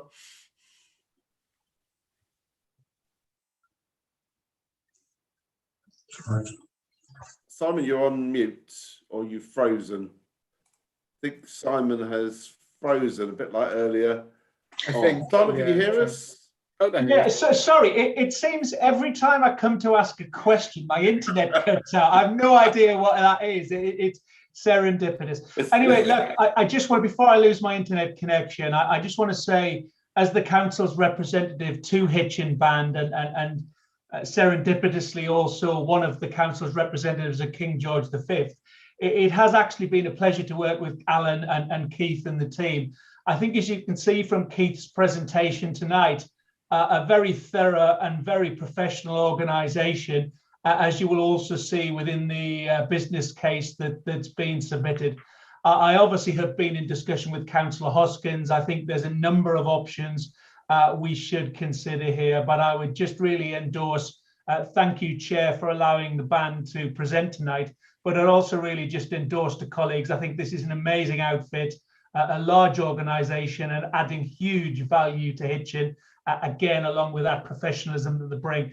And I have absolutely no doubt that the band could raise the big sorts of money that they're talking about if we could do this in collaboration for a transformation at King George V with the charitable foundations that are there, or whether we move it to Berrymead, or whether we do something else. I think we have to find a solution that works for the band. And once again, Alan, Keith and team, well done on what you've done to date. And thanks, Chair. Cheers. Thanks, Simon. Keith, do you want to come in at this point? Yeah, I can do, Ian. Thanks. I mean, I'm going to endorse all of that. I don't think we can understate the importance of a Hitchin Band to the town. It's an icon. It's always there for whenever we need it for our special occasions. Great stewards of Hitchin Festival and also the Christmas season as well. Yeah, I think it's incumbent on us to do whatever we can to try and resolve this. And as Simon says, whether we're looking at an existing site or whether we can look at another site, it just highlights, I think, the fact, I mean, I know we're talking about the Bridge Club later on. We have community organisations that are absolutely vibrant and are looking for some sort of permanent solution, because both those organisations are really not suited to just renting and carting equipment around. They do need a permanent base, and we must do all we can to try and satisfy that requirement. Thanks. Yeah, thanks, Keith. Any other questions or comments to council before I just? So I think are we? Is committee happy that first of all to thank Keith and Alan for the presentation this evening. I think it's important that we sort of take away as an action. I think if the committee agrees that we're sort of happy to endorse and sort of ask perhaps to take away to ask to the band to work with obviously Simon, Keith and officers of the council to kind of look for and maybe to arrange a meeting about potential solutions. Would that make sense, Paul Clark? Take myself off of mute first. Yes, no, totally agree. Fully support what Simon and Keith has said. Just wanted to ask, can we make sure we look at county properties You know, if there's any county, not just our own NHDC properties, but there's any properties within the county's portfolio holder. You know, I think thinking of Century House or, you know, other areas, you know, around the district that might be of use. Yeah, sure. Yeah, no, I'm happy to pick that up. Any other kind of question? Yeah, so I mean, I think just Simon. what's sorry, Chair, to interrupt again. I think what's just important is that the committee lends its support to a recommendation to officers to seriously engage with the ban. So you know, almost lending our support, and I don't want to use the word forcing, but encouraging the officers to engage with the ban to find a commercial solution. Yeah, I'm happy. Would it help if I move that, Chair? Yeah, if you could, yeah. Well, I've just moved it. Okay. Thank you. Is that seconded? I think yes. Seconded. I think that's. Yeah. I think it's seconded by Claire's cat's tail. Yeah. Oh, and Keith. Yeah, is committee happy with that? Agreed with that solution? Brilliant. Thank you. Thanks, colleagues, and thanks to Chair. I think it's. Go on, Keith. Yeah, sorry. I'm just going to say I think it's often that we've got Chris Robson on the call tonight, who's a senior estate surveyor. So I'm sure he has logged that as a wish from us. Yeah. No, I'm sure we're happy to do that. And Keith, anything you'd like to add in conclusion? No, just thank you very much for your indulgence. Thank you. Yeah. No, thank you. So thanks both. Thanks, Keith. Thanks, Alan. Much appreciated, and thanks for all you do. I mean, when we talked about the Hitchin Town Twinning Association, and obviously see the work that you do with being in a Nuit Saint Georges and so on, and the band. So that's, you know, it's very apposite to the conversation we had earlier on with the message from Bing. So thank you very much for coming this evening, and we'll look forward to working with you in the future. Thank you. That's brilliant. Thank you very much. Thank you. Thanks, guys. Right, so it moves us on to the next item, which is we've got Rosie Waters with us, who's the Chief Executive of Citizens Advice. So my intention is to take this item and then sort of discuss with colleagues whether they want a 5-minute break after that. But Rosie, over to you. I think we were keen to get you to come along to just talk about how you see, obviously, Citizens Advice services in Hitchin, particularly sort of post-pandemic. But over to you, Rosie, for your presentation. Lovely, thank you very much. On a theme, I'm here to talk about premises, really, as well as our service delivery.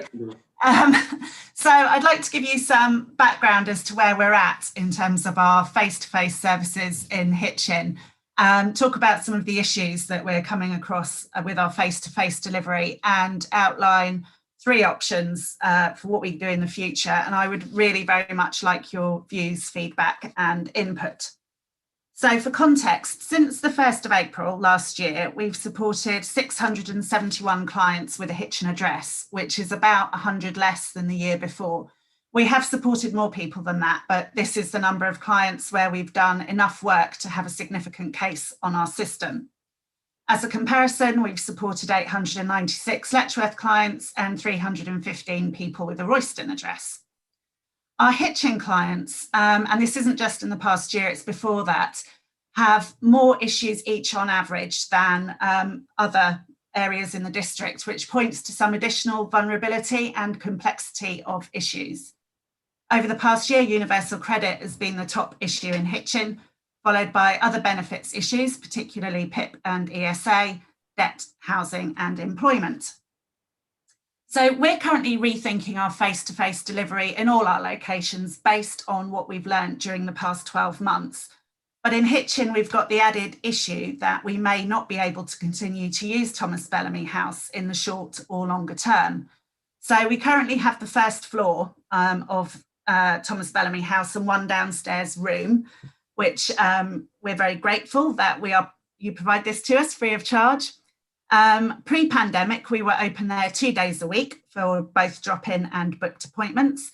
But during COVID, our face-to-face service has been limited to 2 or 3 outdoor sessions in Hitchin. We've been reliant on our Letchworth office, but all our face-to-face offerings have been very small. Pre-COVID, a couple of hundred Hitchin clients a year would go to Letchworth for their face-to-face service. And we always ask people why when they do that. And the answer was usually that they thought we were closed or they didn't know we were there. Thomas Bellamy House is set back from the road. Although it's busy for traffic, it's not necessarily busy for pedestrians. Location-wise, if I was setting up an advice service, it probably wouldn't be there. It's also looking a bit sorry for itself at the moment, and it isn't a fully accessible building. So when we're thinking about our face-to-face service, there are some things that we're considering. It's important to remember that we are now very much a multi-channel service. We're not purely reliant on face-to-face services. During the pandemic, we've built up our advice channels. So we've got telephone, web chat, email, video, social media. And we know that the face-to-face in-person service is really important, particularly for very vulnerable residents. And we absolutely need to stand it back up again when it's safe to do so. But our other channels will continue, and it has in fact increased access to advice for some people. It's also important to consider what our clients actually want. We surveyed our clients and the wider community last year, and actually 75% of people wanted a booked appointment rather than a drop-in or a phone call on spec. Pre-pandemic, we were kind of flipped the other way around. We were 75% drop-in. So the old idea of people coming to a building and sitting in a waiting room for goodness knows how long is not really what we or our clients want to go back to. We need to think about the services we offer and what that means for premises needs. So we do everything from a quick interaction, which we could do anywhere, including in a public place, through to involved specialist advice and casework that we might need several lengthy sessions with a client and a confidential space. And resources, we're limited. We don't have money for rent. Having a permanent office means we need IT equipment and paid staff.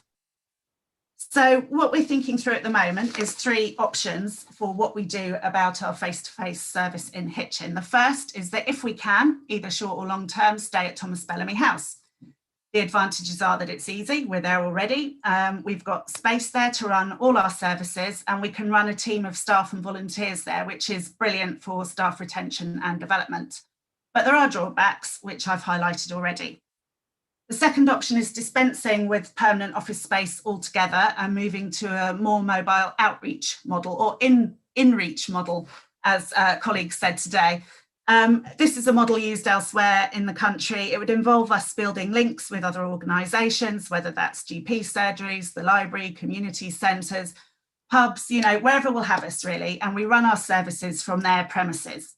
The advantages are that we can take our service further into the community in a proactive way rather than wait for people to come and find us. It would solve the premises headache for you and for us. And we could be quite innovative in what we did, as well as having people. We could have community phones, tablets with direct links through to video advice. But challenges would be about getting that all set up in the first place. It'd be a big piece of work, ensuring that our presence was consistent and that people understood how to access us and when we were available, and how to fund it if we were there paying rent for rooms.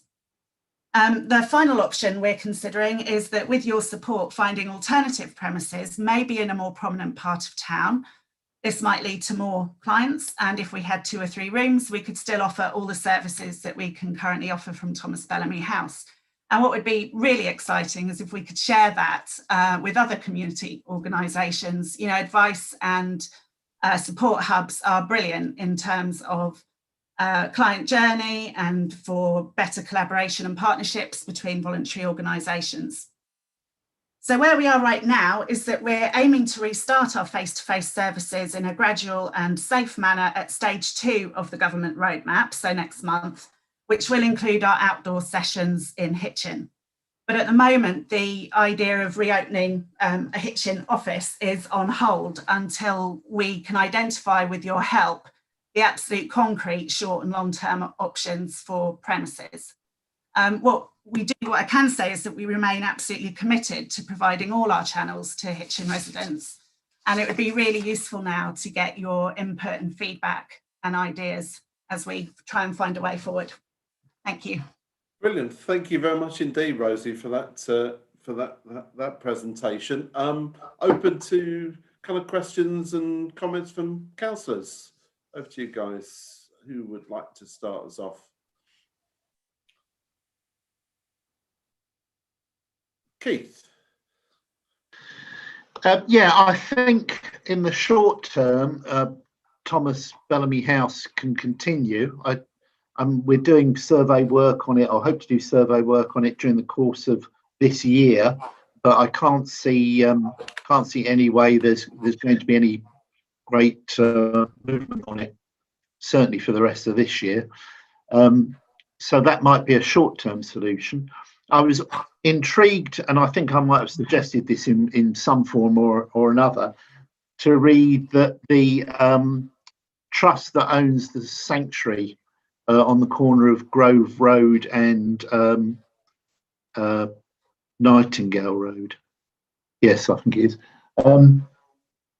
are going to dispose of that now that they've got planning consent for their new premises in Letchworth.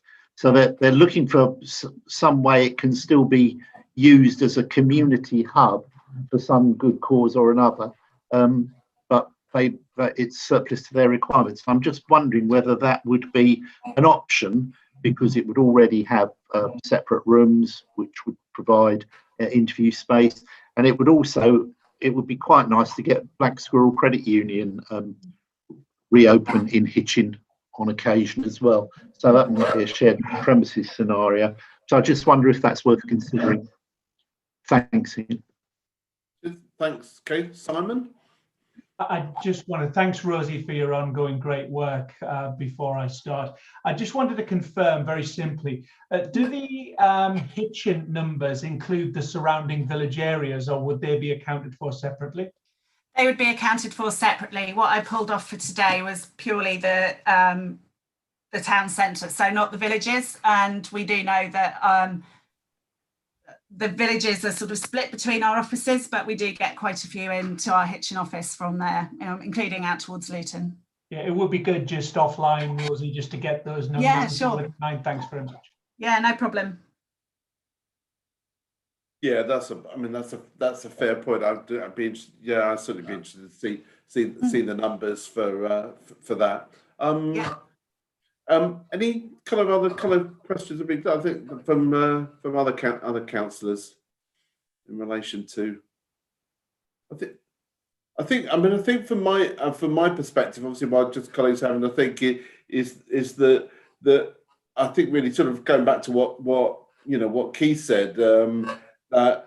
Would you feel that you're able to continue to use sort of Thomas Bellamy House if it's available to you, short term during the course of this year? I guess the question then comes, and we're back to the same question: is, and and obviously, Keith, whether Keith wants to add anything sort of further there. That I think that, again, a bit like our last agenda item, I think it's really important about how we actually work with you to try and actually identify, if it isn't Thomas Bellamy House, as to where it can be in Hitchin. Because I still, whilst I entirely recognise that I think there's some really important outreach or in-reach work that can be done with places like Westmill Community Centre and so on.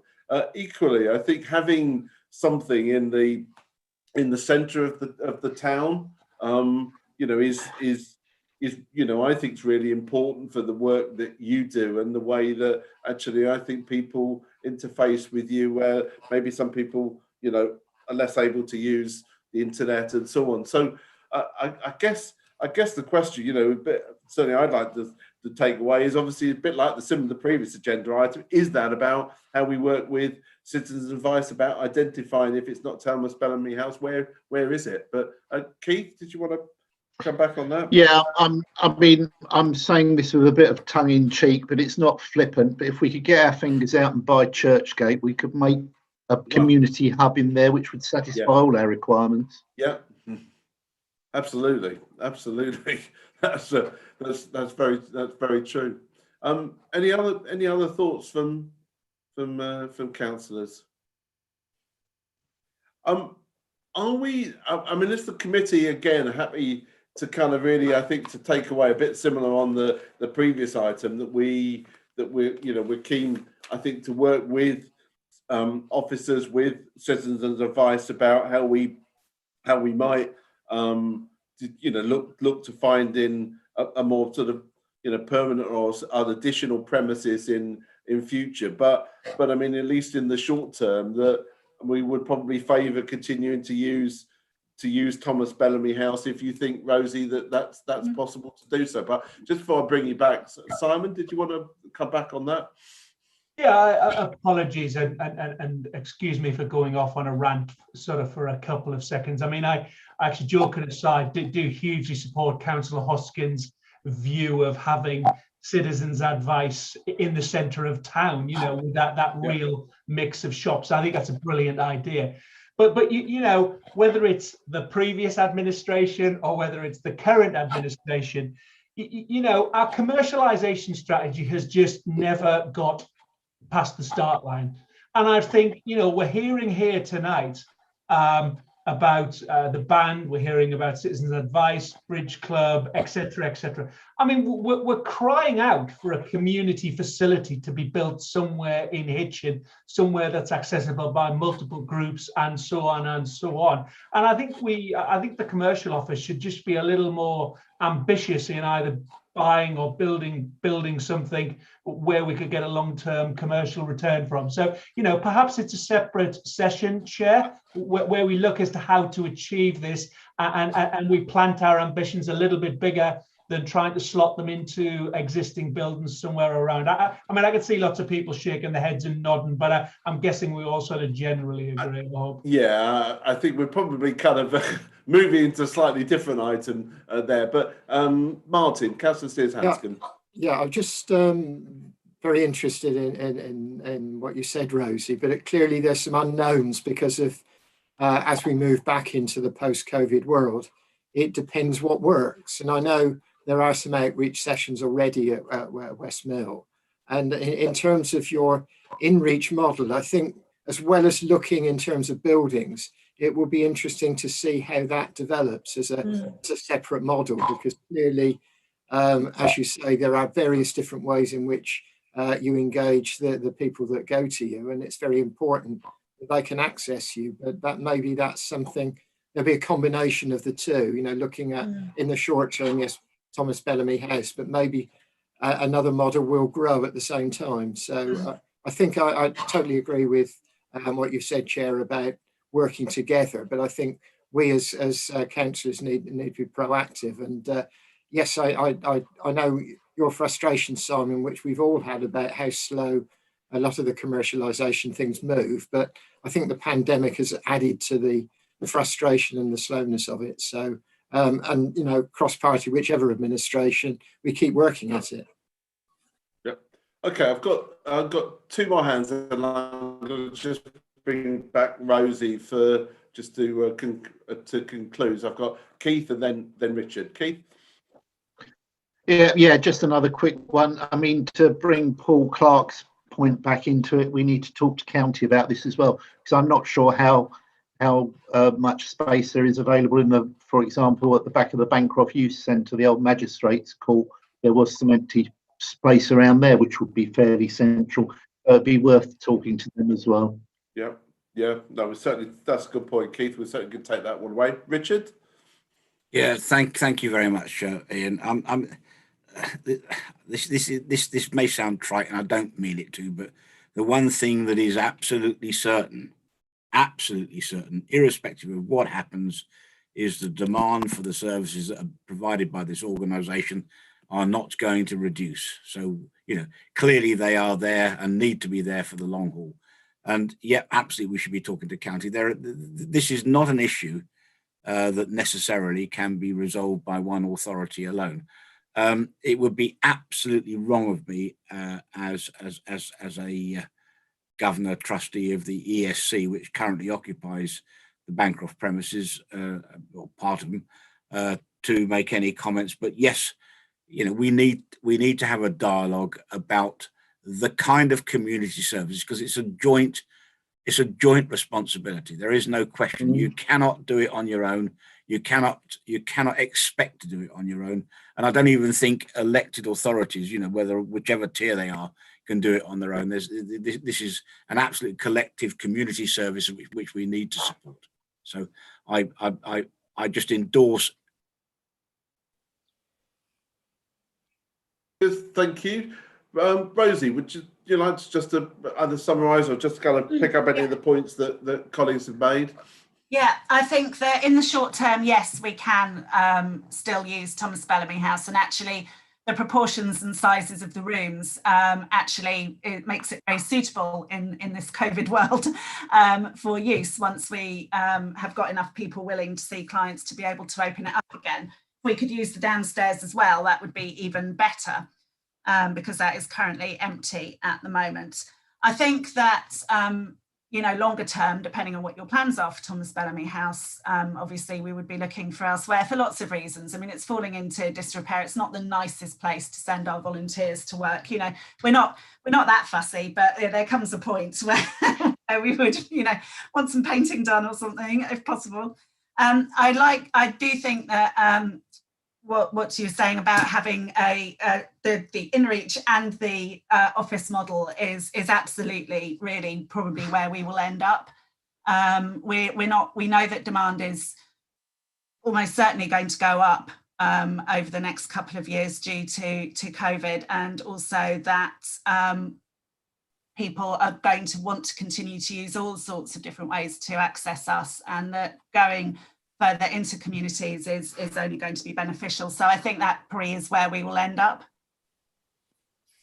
Thank you. Well, look, thank you for that, Rose. I think we've got we've given, I think, a fairly sort of clear sort of steer of our sort of next steps, and you know, I think there is a certain overlap from the previous agenda item. Very happy to continue working closely, you know, with you in relation to this, and obviously do come back to us again for, you know, kind of any further input or thoughts around this. But obviously, really thanks for your time, and obviously thanks for all the work that you and your team do. It really is appreciated. Thank you.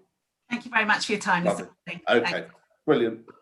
Thanks a lot. Look, I'm conscious of time, but would colleagues like a 5-minute break, and then we've got 3 main agenda items to cover. That's Charnwood, there's the Bridge Club, and the parking charges. The last 2 of those we certainly absolutely need to kind of obviously provide input this evening. But would you like a 5-minute break? There's lots of, so if we're back here at it's 21:12 now, so okay, let's go to 21:18. We'll start the meeting again. But if we could do the relevant notice on YouTube, William. Thank you. See you in a few minutes.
Right, welcome back, everybody. William, can you do the usual Yes, roll thank you, call Chair.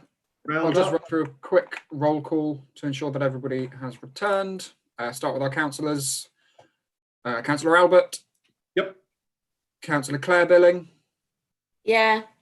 Councillor Judy Billing. I'll come back. Councillor Bryant. Councillor Yes. Clark. Yes. Thank you. Councillor Bryant, sorry. Yes. Thank you very much. Councillor Collins. Hello. Councillor Dennis Harburg. Here. Councillor Harwood. Hi, here. Yeah. Councillor Hoskins.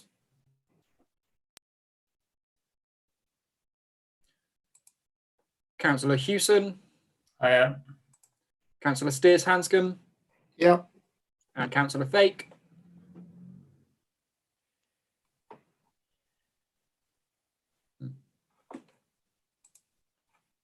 Unfortunately, he's disappeared.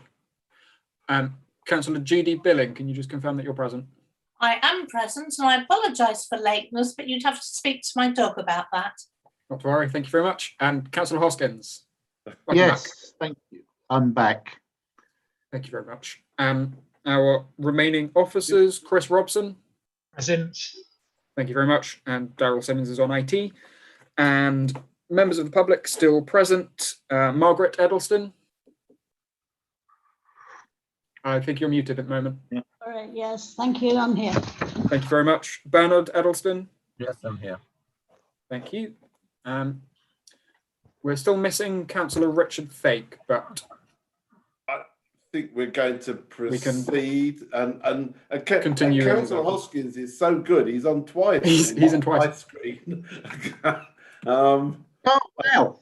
I don't know how he's. What a bonus. Hang on. But anyway, I get 2 votes then. You obviously attended twice. Right, welcome back, everyone. So the next item is mainly for information, but we thought we would come to here. What I would suggest that we kind of pick this up.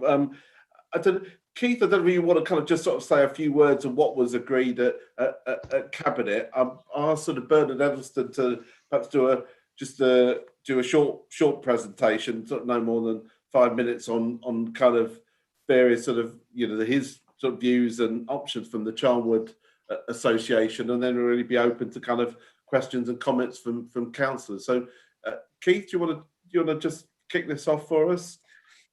Yeah, I can do. Cabinet was sufficiently infused to have Charnwood retained for community use. It wanted as wide a possible community consultation as possible on usage, and that's where we're at. The Charnwood Community Association did some work a few years back that Bernard will no doubt tell you about on talking to other people who might be interested in using the premises, but I believe they are welcoming the fact that we can do a wider consultation, and I believe that Ruben is doing, Ruben Iovu at our community engagement officer is doing some work on getting a questionnaire out there. So that's where we're at, really. Oh, thank you. Thanks for that, and welcome to Bernard. So thank you for obviously being patient and so on over quite a long period of the evening. So welcome, Bernard, to the meeting. And perhaps if you know we've sort of circulated a paper around previously, but if you'd like to kind of maybe just sort of give us some early thoughts from the association about next steps. Yes, thank you, Chair and committee members. Thank you for inviting me to just update on our activities.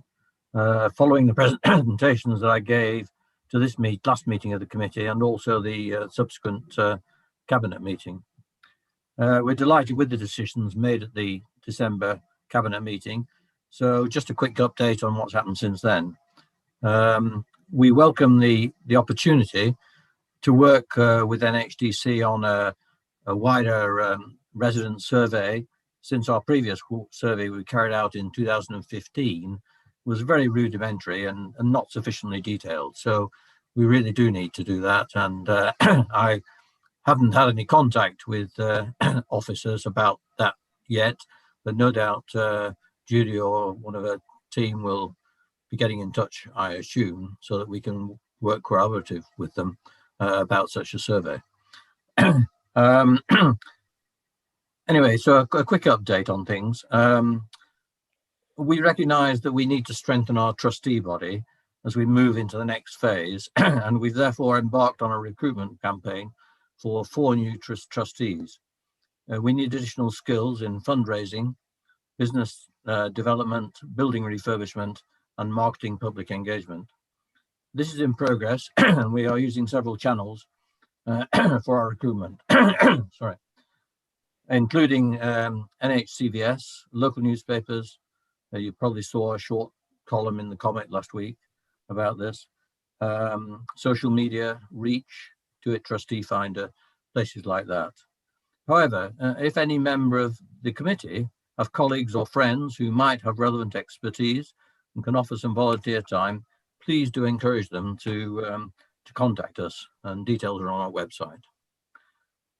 Finally, we've had some positive discussions with the Architectural Heritage Fund. They are encouraging us to make an application for a development grant of about £15,000, which would help fund some of the professional fundraising support, assistance with market surveys and development of our business plan.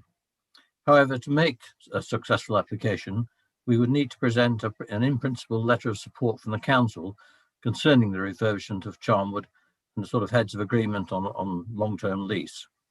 We would wish to make such a grant application to the Architectural Heritage Fund.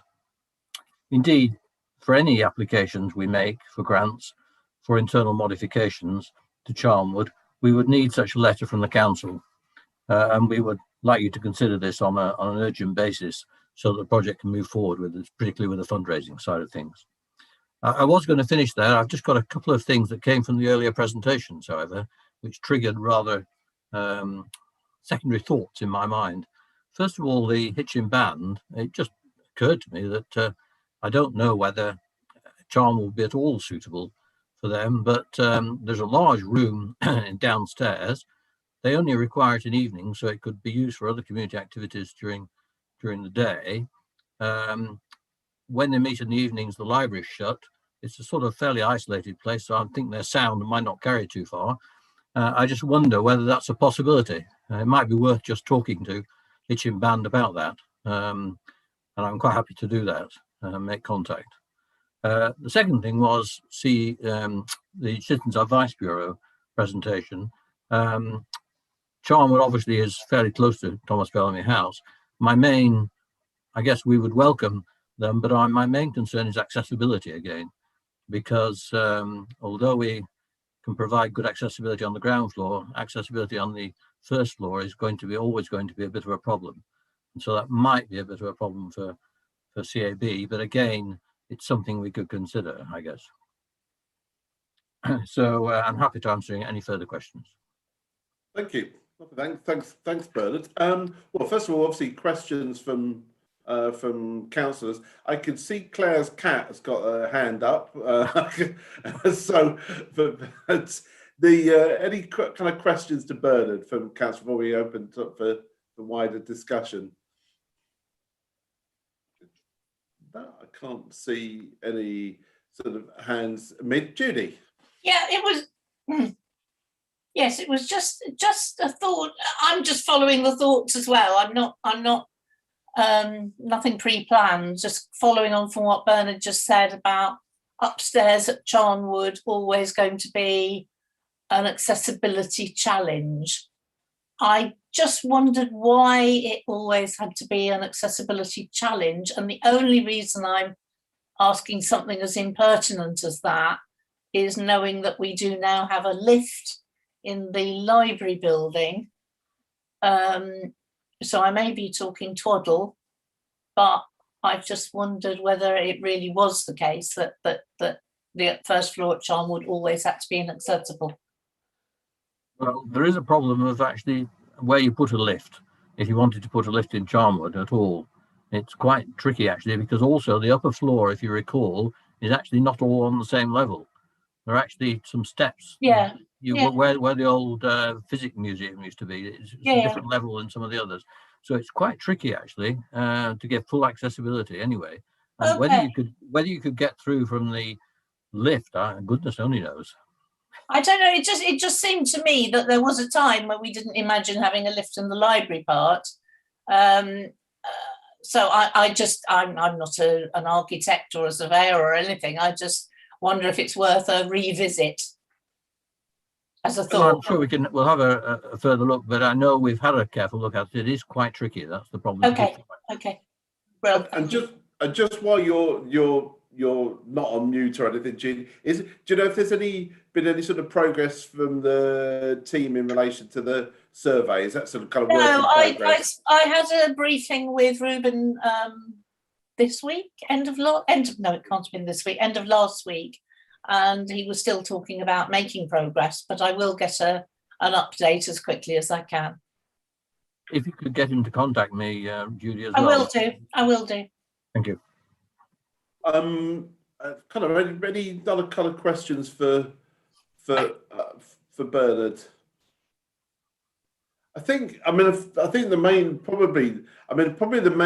My main sort of perhaps sort of takeaway from this, and I perhaps sort of seek advice from whether it's from Keith or was certainly refer back to officers is the chicken and egg about you accessing funding for preliminary work and what actually needs to happen, and indeed to what extent are the council able to give that kind of commitment that you've got. I mean, I don't know the answer to that here, but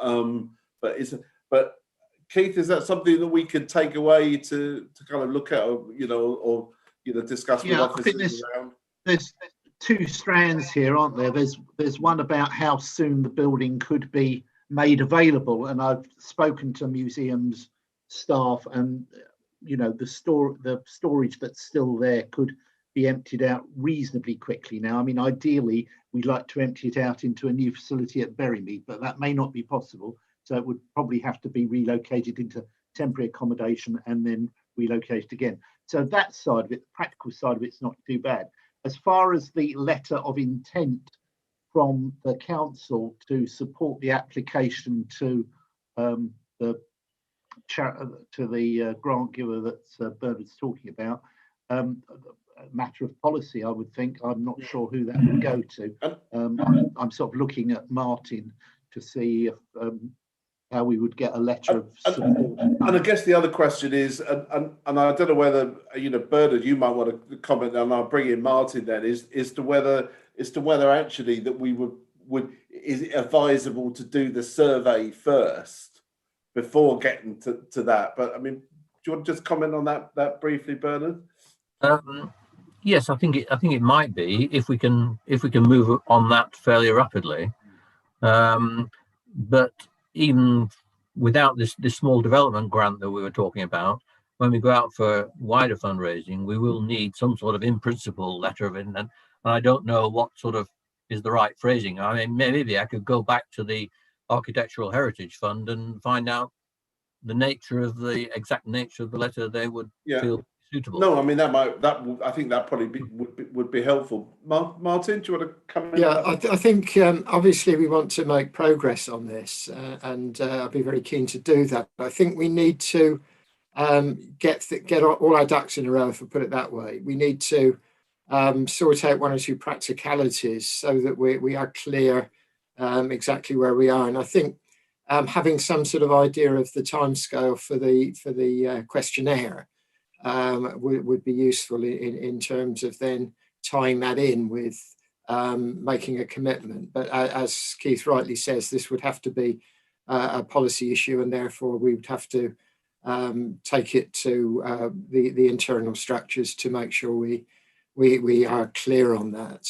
And obviously it's no good setting things up if we aren't clear on a means of getting the storage in there at the moment over to Berrymead, and whether a temporary storage is possible. So I think there's several things that have come up from that, and I think also, you know, as Bernard said, also tying it in with the discussions we're having with the band and so on. I think there are several things that really need tying up, but I'm conscious that we're getting to a period where we'll stop making decisions. So if we can try and make a policy decision before we get there, then I think that would be very useful. But if we can take away from this meeting a determination to make progress, yeah. I think, you know, I don't think we can say any more than that tonight, but I think unless anyone's saying anything different, I think we're committed as a committee to get this thing moving. Yeah. No, that makes sense. Committee happy to sort of really note that for now, and clearly we'll obviously want to come back at future meetings in relation to this, but happy to note that for now. And obviously thanks, Bernard, for your input on that. Much appreciated. Thank you very much. Which then takes us through to the next item, which is around Hitchin Bridge Club. We've got paper in front of you that's in the agenda on pages sort of 47 and onwards. There's also a supplementary paper in the additional papers from the Hitchin Bridge Club. We've been asked by Cabinet to provide, if we wish, any comments in relation to the potential community asset transfer, and it's open to the committee to make any comments to Cabinet to help inform their decision. And I wanted to obviously bring it to this meeting in order that there's an opportunity here for the committee to make those comments. Chris Robson is here. Perhaps if we could do a brief sort of introduction to the paper for the committee. We've also got Margaret Edelston from the Bridge Club, just to give a short presentation, and then it'll be open to the committee to take a view on this and provide any comments to Cabinet. So, Chris, would you like to kick off for us? Welcome. Yeah, certainly. Thank you, Chair. Good evening, everybody. My name is Chris Robson, Senior Estate Surveyor for NHDC. So Hitchin Bridge Club submitted an expression of interest under NHDC's Community Asset Transfer Policy with interest in leasing approximately 0.35, third of an acre of public recreation ground at Cadwell Lane in Hitchin. They're looking for a 99-year lease to erect a clubhouse and surface car park for the Hitchin Bridge Club to promote their charitable objects and to create a firm footing to expand their uses and deliver the services they already provide on a much grander scale, reinforcing some of the brilliant work they do already in terms of teaching people how to play bridge, all the cognitive skills that brings, and all the great things that brings to society in terms of bringing people together, overcoming loneliness, all sorts of ills of society. So yeah, the principle of this community asset transfer, you can't fault it. It's really great. So basically the report sets out the background to the community asset transfer in terms of the lease. As I say, it's a 99-year lease. The Hitchin Bridge Club we're looking for, looking to pay a modest ground rent. They will obviously build it and fund the construction. They would take on full repairs of that building once it's up and running. The report sets out very brief details about the actual development itself, single-storey building. We haven't firmed up on the actual floor area yet, but we're probably talking around about 350 to 400 square metres. And just put that into context,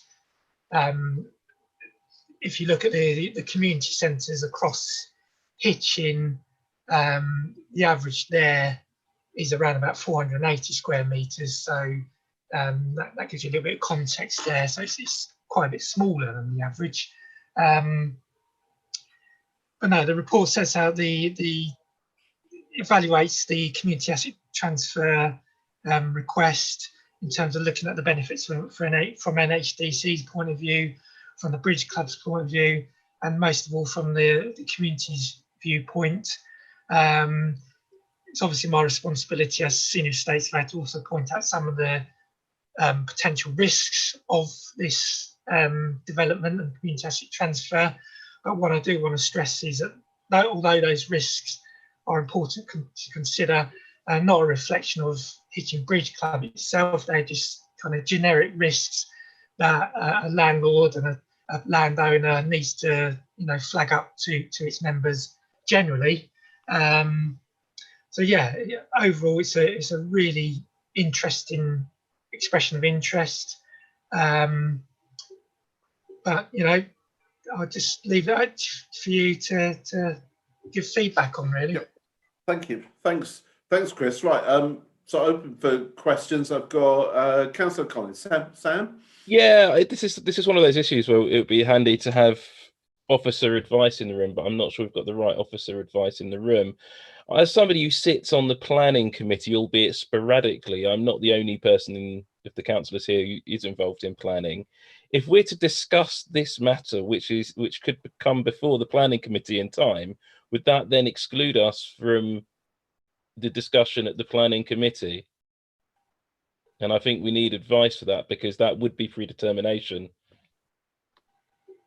That's a fair question. I'm not in a position to give that advice. I'll perhaps initially look at Martin.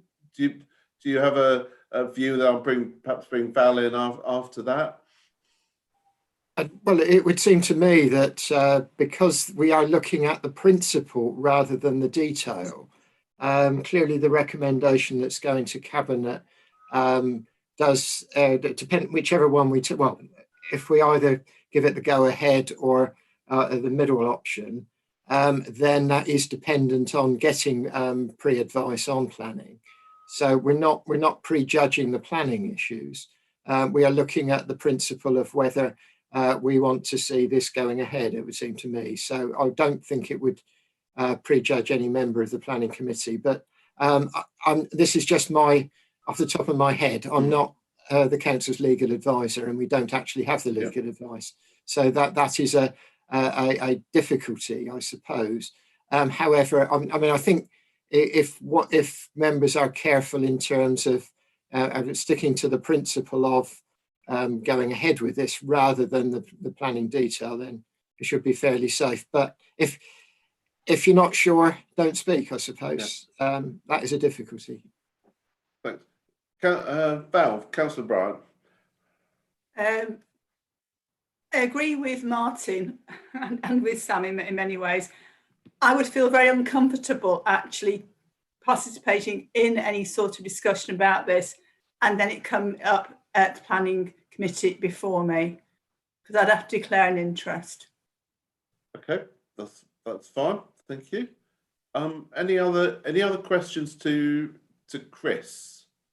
Chairman, can Richard take? Go on. Yeah, go on, Richard. I am fascinated by this discussion on predetermination, but I have to say, I think Martin is absolutely right. We're looking at a principle here, whether or not the Hitchin Committee would endorse the concept. There is nothing, to my mind, that actually creates a predisposition here. But clearly, members of the planning committee do need to be aware, and I'm delighted to see that they are aware of the difficulties. So all they need to do is just not participate in this or vote on the issue if they feel there's a problem. So I think Martin has absolutely got it right. Yeah. Thanks, Richard. I'm going to take Paul and Simon. Are these questions for Chris? Paul? to some degree, it was suggesting that going on what Richard just said, totally agree, and so agreeing with what Martin said. But for clarity, can we get legal advice for the cabinet meeting so that the position can be made crystal clear? Sure. Yeah, I'm sure we could do that. Simon? My question, Chair, is not for Chris. It is a more general concept question about the concept. Okay. Well, let's come back to that. If I look to bring in Margaret Edelston now, just to sort of do her presentation, then we can really open for discussion and decision. Margaret, would you like to sort of give us a few words from the committee? And obviously, thanks for attending this evening, and thanks obviously for the papers that you provided. Thanks very much. Good evening, everybody. Can I first of all thank Chris Robson for attaching all the documents to his agenda item. I know he's been bombarded by me with lots of papers, but I thought that was sensible so you could see the depth of need and the depth of use that the bridge offers this community. I hope you've read them. I hope you find them interesting and informative. You've got 3 proposals from Chris before you tonight, 3 options. The first one, of course, is the one I want you to recommend to Cabinet that they accept. Personally, I can see no possibility and point in the second option. Whatever we do, if you go for option 1, we still need to apply for planning permission for the building. We still need to agree a lease. So there is really no point in having any pre-planning advice. That would only take up officers' time, cost the Bridge Club money, and would achieve nothing if you are not prepared to give us a disposal of the land. There is no point in us making a planning application. Let's assume for 1 minute that you do adopt option 1. You recommend that Cabinet agrees a disposal. What we're looking for is a long lease. We want to be in the town for the long haul. We have a lot of development and opportunities to expand our activities, and we're limited by the availability or lack of it in rented premises. If we go ahead with option 1, then the club will take various steps immediately. The first one will be, of course, to report back to members of our AGM. Now, that's fixed for a few weeks hence, so that wouldn't take very long. We would instruct an architect, draw up plans, apply for full planning permission for the building. We would provide a draft lease for approval by the NHDC. The reason for that is to simply save you the time and the effort, because I know that officers are overworked, and particularly with the pandemic, they've had other duties taken away from their core values, and we think we could help with that. We would then seek external funding. Now, in order to do that, like Bernard said about Charnwood, we would need to have an agreement in principle that there would be a disposal. At that point, we don't need to have an agreed lease. We don't need to have planning permission, but we do need to have an agreement that you will dispose of this land subject to those matters happening. We would then provide a detailed business plan. And the other thing we're going to do, and this will be raised at the AGM of the club, is to organise and institute a members' loan scheme so that we can raise a lot of the capital from the members themselves. And all those activities are going to be done on a pro bono basis by people within the club who have experience and expertise and talent in all these areas. It is important, this business about external funding, because with coronavirus hopefully coming to an end and the market and the community opening up again, there will be opportunities for external funding, even for capital projects, which have as one of their main core objectives to alleviate loneliness, to improve mental health, and to prevent social isolation, which the Bridge Club does. I hate to say it, but in spades. One of the things that arose out of Chris's long report was that there seems to be a little confusion or misunderstanding or question mark over whether using the community asset strategy policy is the right way forward for this particular disposal. And Chris has mentioned in his report the general power of disposal that's given by the Local Government Act 1972. I agree with the officers that if we proceed down that route, then it would be quicker and easier and much simpler. And in fact, the council has never used its community asset transfer policy to transfer anything. It's always proceeded under the Local Government Act general provision. And I think we should go down that route. It's easier, and as I said, it ought to be quicker. One of the documents you recently got in the supplementary agenda was an update on life as a virtual or online bridge club, because since last March, we have been completely online. We've had no other choice. But we're the only bridge club in North Hearts, Luton and Stevenage to have actually made that transition. And it's interesting that by doing so, the number of sessions we've offered has risen from 5 to 9, and the number of people playing has doubled. And that not only shows the need for bridge, it shows a lack of physical community space where we could have expanded our activities. One of the themes that's come out tonight in all your presentations has been the need for more community involvement to help these organisations grow and prosper and continue to do what they do, and the cooperation that needs between council and the local community. Going back to the playing online, you can still get the mental stimulation, the mental challenge, and you can still occasionally chat through a chat box with friends, but it does absolutely nothing for the social isolation and people who are feeling anxious or lonely or worried or alone. Whereas in a physical room round a bridge table, people can shake hands, they can give one another a wave or a hug, they can exchange gossip and news, and they can socialise. And it's a tremendous opportunity for them to do so. They make new friends, they have lifelong friends, they get lifts to the bridge club, they go out for dinner with members, they go around to the local pub, and it's a great asset to the community. And the one thing that playing online doesn't do anything for the town, it doesn't do anything for the district. So I hope you will adopt option 1 and give us a chance to flourish. We have our roots in the town, and we now need to grow. Thank you. Thank you. Thanks, Margaret. Questions? Simon. Thank you, Chair, and Margaret, thank you for that interesting brief there. I know, Chair, that this issue is in front of us this evening, and I'm sure the Bridge Club want us to consider the facts based on the proposal. But I mean, as we've heard from Hitchin Band, as we've heard from others, the Bridge Club, and as we know, other clubs such as the Rugby Club, the Sea Scouts, and numerous other clubs, as we've mentioned this evening, are looking for this sort of space.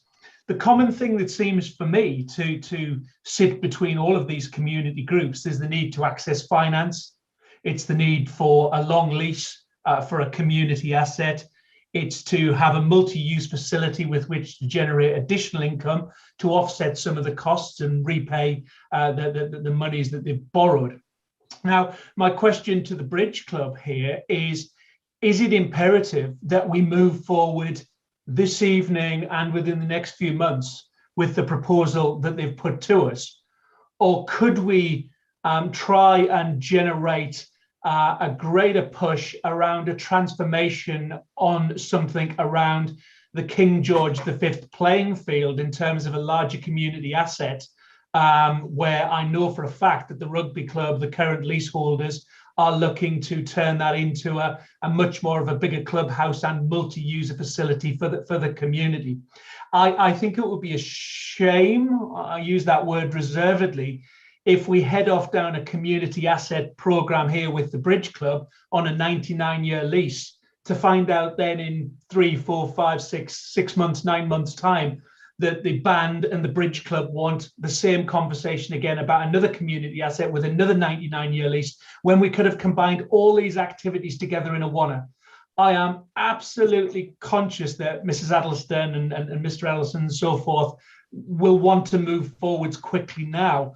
But I wonder whether we could take a pregnant pause with this and just look at doing a bigger, slightly more ambitious scheme, yet in a quick time frame that benefits the bigger community. Sorry, Chair, I'm going on a bit there, but I just think we've heard numerous things tonight that makes me just want to pause for a little time to consider our position.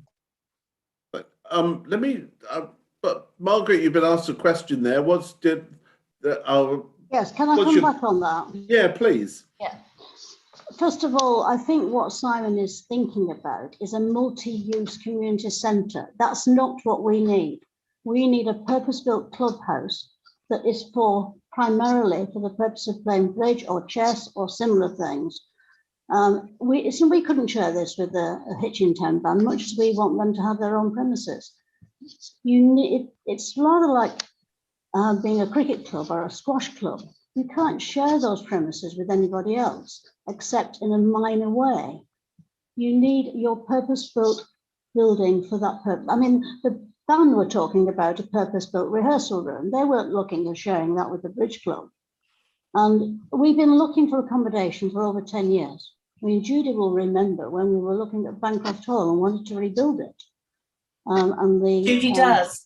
Judy would, yes, I'm sure she would. We've been looking for 10 years, and during that period of time, we have put funds aside every year. And at the moment, we have approximately 110,000 earmarked for this project. So we're not starting from baseline of no funding. We are going back to external funding. We're going to ask our members to support this and give the Bridge Club loans be payable over 10 or 15 years. And I have no doubt at all we can raise this money. The estimate is probably going to be about 450,000. I'm not being unrealistic in the terms of money we have to raise for it. But to just put it on hold again, it's just doing no good for the purpose of Bridge. It's doing no good for the community, the individuals who live here, and it's doing no good for the town. It's time, really. You grasped the nettle and said, this is a good project or it's not, and can we get on with it? Thanks, Margaret. I've got a couple of hands there. First of all, Councillor Thank, Richard.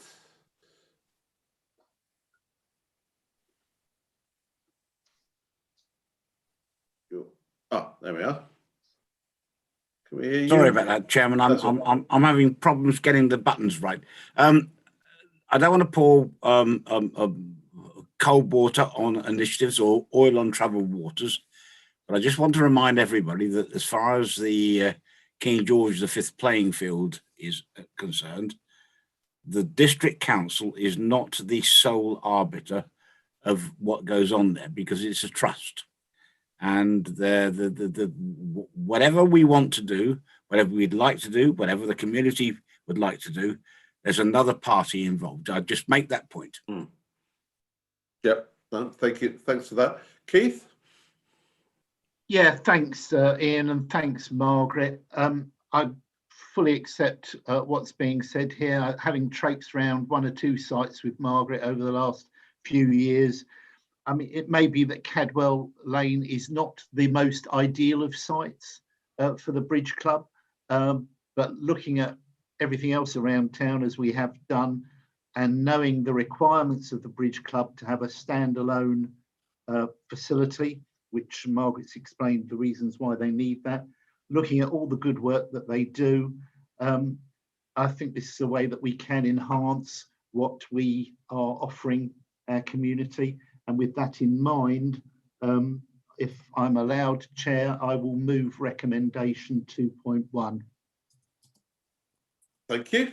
Yes, you can move that. Is there a seconder for that proposal? Happy to second, Mr. Chairman. Okay, thank you. Thanks, Paul. So it's open for discussion, colleagues, that we would support recommendation 2.1. Any further comments? I appreciate that there are probably some people, when we do come to take a vote on this, may wish to abstain or not take a view. But any further discussion? Richard, was that an old hand from your that was from, I think it was from your previous. Oh, I yes. apologise, Chairman. You're absolutely right. I omitted to take it down. Sorry. That's okay. Martin. Yeah, I mean, I'm stepping back a little bit, obviously, because I should be chairing the cabinet meeting, but I do think that, and I don't think a realistic alternative is being put forward. And I really think this is a project we can make progress on. So I'm delighted on what's been moved and seconded. I'm interested if other members of the committee want to make a comment, but if there aren't any alternative, I think this is something, as I say, we can move forward on. We can, you know, there are some things where it does take time, and some of the other discussions we've had earlier in the evening, we know there is more discussion to be held, but where we've got a very clear proposal, a very clear community facility, which will be available to other groups as well of the similar type to the Bridge Cup. And I'd be really pleased to see this go forward. On the caveat, if other people have got other views, I'd like to hear them. But I'm very happy to see this go forward. Are there? I mean, I'm just going to make one statement in a second. But is there any other comments? Well, look, I think my view is that I would probably support that we do agree recommendation sort of 2.1. However, I would like, but I do take Simon's point, and I would like us, I think, in saying to cabinet, and I know this isn't just trying to pitch this over the wall to somewhere else, is that we've sat here this evening and listened to presentations about citizens' advice, Hitchin Bridge Club, and obviously around Charnwood and so on, where we've had a range, and we would certainly obviously recognizing, you know, the issue that Simon has raised a couple of times this evening about the rugby club, and obviously that there, I think there is a need to have that kind of make sure that the kind of cabinet are kind of comfortable in knowing all the different things that are going on around the town. So, but I think in principle, I would like us to go with recommendation 2.1, but I would like us to kind of reflect, and I'm perhaps happy to reflect if the committee's, you know, happy that back to cabinet that at the meeting that we've got all these number of other issues that are going on, you know, like that Simon and other colleagues have raised this evening. But so I suggest we move to the vote. I haven't gotten any other hands, so though. William, would you like us to take us through the vote, please, on the recommendation which is moved and seconded to support the 2.1? Just before I do that, is there anything you'd like to come back on, Chris, just before we conclude? Is there anything else that you'd like? No, I mean, I hear what Councillor Harwood says, and I think he makes an extremely important point. And obviously, going forward as states and the commercial team generally will you know, give that, you know, serious regard to what he's saying there. So thank you, Councillor Harwood. Yeah. Okay. William, would like us to take us through the vote then, please? Chair, with your permission, can I conduct this vote by roll call? Sure. Just yeah, so I can make sure that the numbers are correct, and that I've got fine. Record of the abstentions. That's absolutely fine. Thank you. Councillor Albert? That's so for the recommendations been moved and said I'm for. Thank you. Councillor Claire Billing? Abstain. Councillor Judy Billing? For. Councillor Bryant?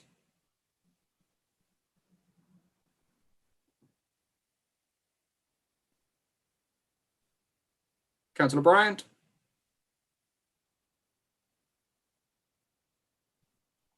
Abstain. Thank you very much. Councillor Clark? For. Councillor Collins? Abstain. Councillor Dennis Harburg? For. Councillor Harwood? Abstain. Councillor Hoskins? For. Councillor Hewson? Abstain. Councillor Steers Hanscom? For. Councillor Fake? Abstain. Thank you very much. I think that vote is tied, in which case Chair, No, you no, no, have- no, no. That's No, it's full. hang on, Judy. Oh, no, terribly sorry. Yes, if there are Yeah. abstentions, votes carried. You're not quite chairing this meeting yet. No, do apologise. On my calculations, that is 4. And the record was about, and there's nobody against, but a number of abstentions. Could you just give us the numbers, William? Just by my count, that's 5 votes for and 5 abstentions, which is my confusion. Sorry about that. Okay, that recommendations for 2.1 is carried, and we'll reflect that back to cabinet. Judy. I just wish to apologise unreservedly for not being able to resist having had an opinion. I'm so sorry. I mean, it was the same opinion you had, but it was very, very bad of me. That's quite all right. Very wicked woman. I'm sorry. Right. Right. I'm going to take as the next one. I'm conscious of time. We've got a paper on parking charges, which you will find. You will find in the additional papers, which is under Ward Matters and Outside Organisations Members Reports. The paper there is in front of you. Hitchin Committee is asked to comment on the proposed increase in parking tariffs. There's an email from Louise Symes there, and also a table of charges. I know that the portfolio holder, Councillor Clark, is particularly keen that area committees across the district take a view on it. Paul, did you want to say anything? I know you're not formally introducing the paper, but is there anything you'd like to perhaps say just immediately around this? Yeah, if I may, Mr. Chairman, thank you for the opportunity. We did not raise the charges last year. If we did not raise the charges this year, that opens up how do we catch up? We have a duty to make sure we break even with car parking charges. Obviously, costs have gone up. We need to break even. I am conscious, and part of the reason I sent it to all area chairmen and bids to get the feedback before we went forward is we are coming out of pandemic. So, what is the effect it is likely to have? We have kept for the 3rd year in a row the 1 hour charge the same. So that has lasted for 3 years. We've rounded the others up to the nearest 5 pence rather than 10 pence. So that because more people are paying by phone, and contactless, so it is easier to do that. People haven't got to fiddle around in the purses or pockets for the odd 5p's. One of the things we desperately needed to do, and we have discussed this before at Hitchin Area Committee, is finding different ways to pay for the car parking. Whether it's pay on exit, but paying for the time you have. Just buying, say, a couple of hours and then keep constantly looking at your watch to think, oh, I've got to be out before 2 hours is up. It is wrong. We need to look at ways of paying for time, for the time you've had. And, I would like us, perhaps as an area committee, to ask this to be progressed sooner rather than later. And one of the other options is on the rising of the payments, rather than do it immediately as we come out of lockdown, is to delay it.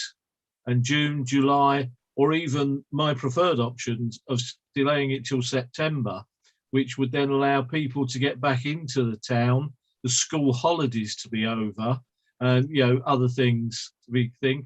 People might not remember how much they used to pay for parking. There's not a lot. We haven't taken a lot of receipts down there, but that's enough from me. I am interested in colleagues' comments. Thanks, Paul. That's helpful. Right, open to kind of questions, comment from colleagues. And again, obviously, we've been asked to provide comments through to cabinet on this. Open for debate. think, Judy, that was your previous old hand, so to speak. It was my old hand and my old attitude. Thank you. Any other comments from colleagues? I know Yes, it's Chairman, late. Richard, thank. I can't find the hand at the minute, but may I speak? You can indeed. May I just remind the entire committee and all of those who are listening to us or watching us about the time when Hitchin was inundated with reckless and total out of control parking, when the constabulary resigned their decision to control on-street parking and handed it to us without notice. That took us 2 years to reconstruct the situation.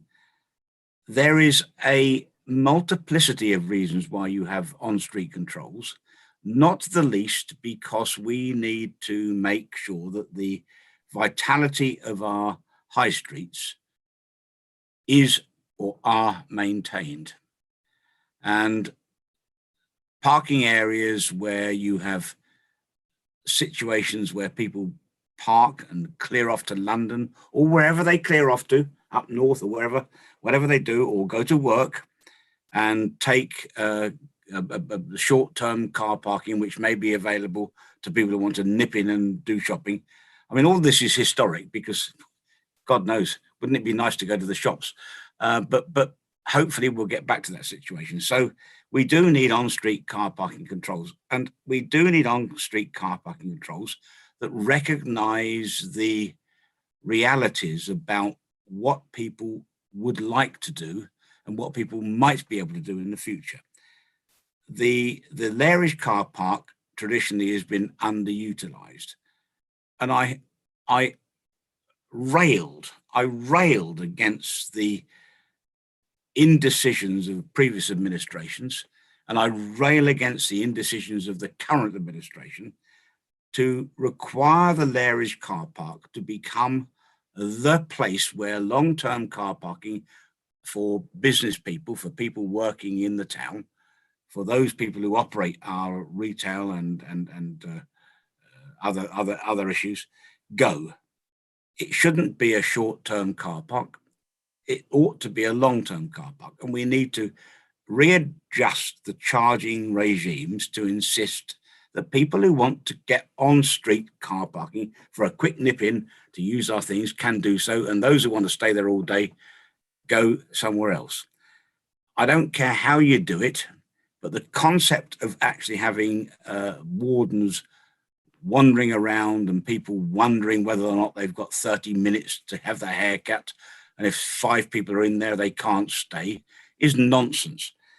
For God's sake, let's get down to the situation where you have barrier controls, however you operate them, whether they are operated by CCTV and APNR, whatever you do, I don't care.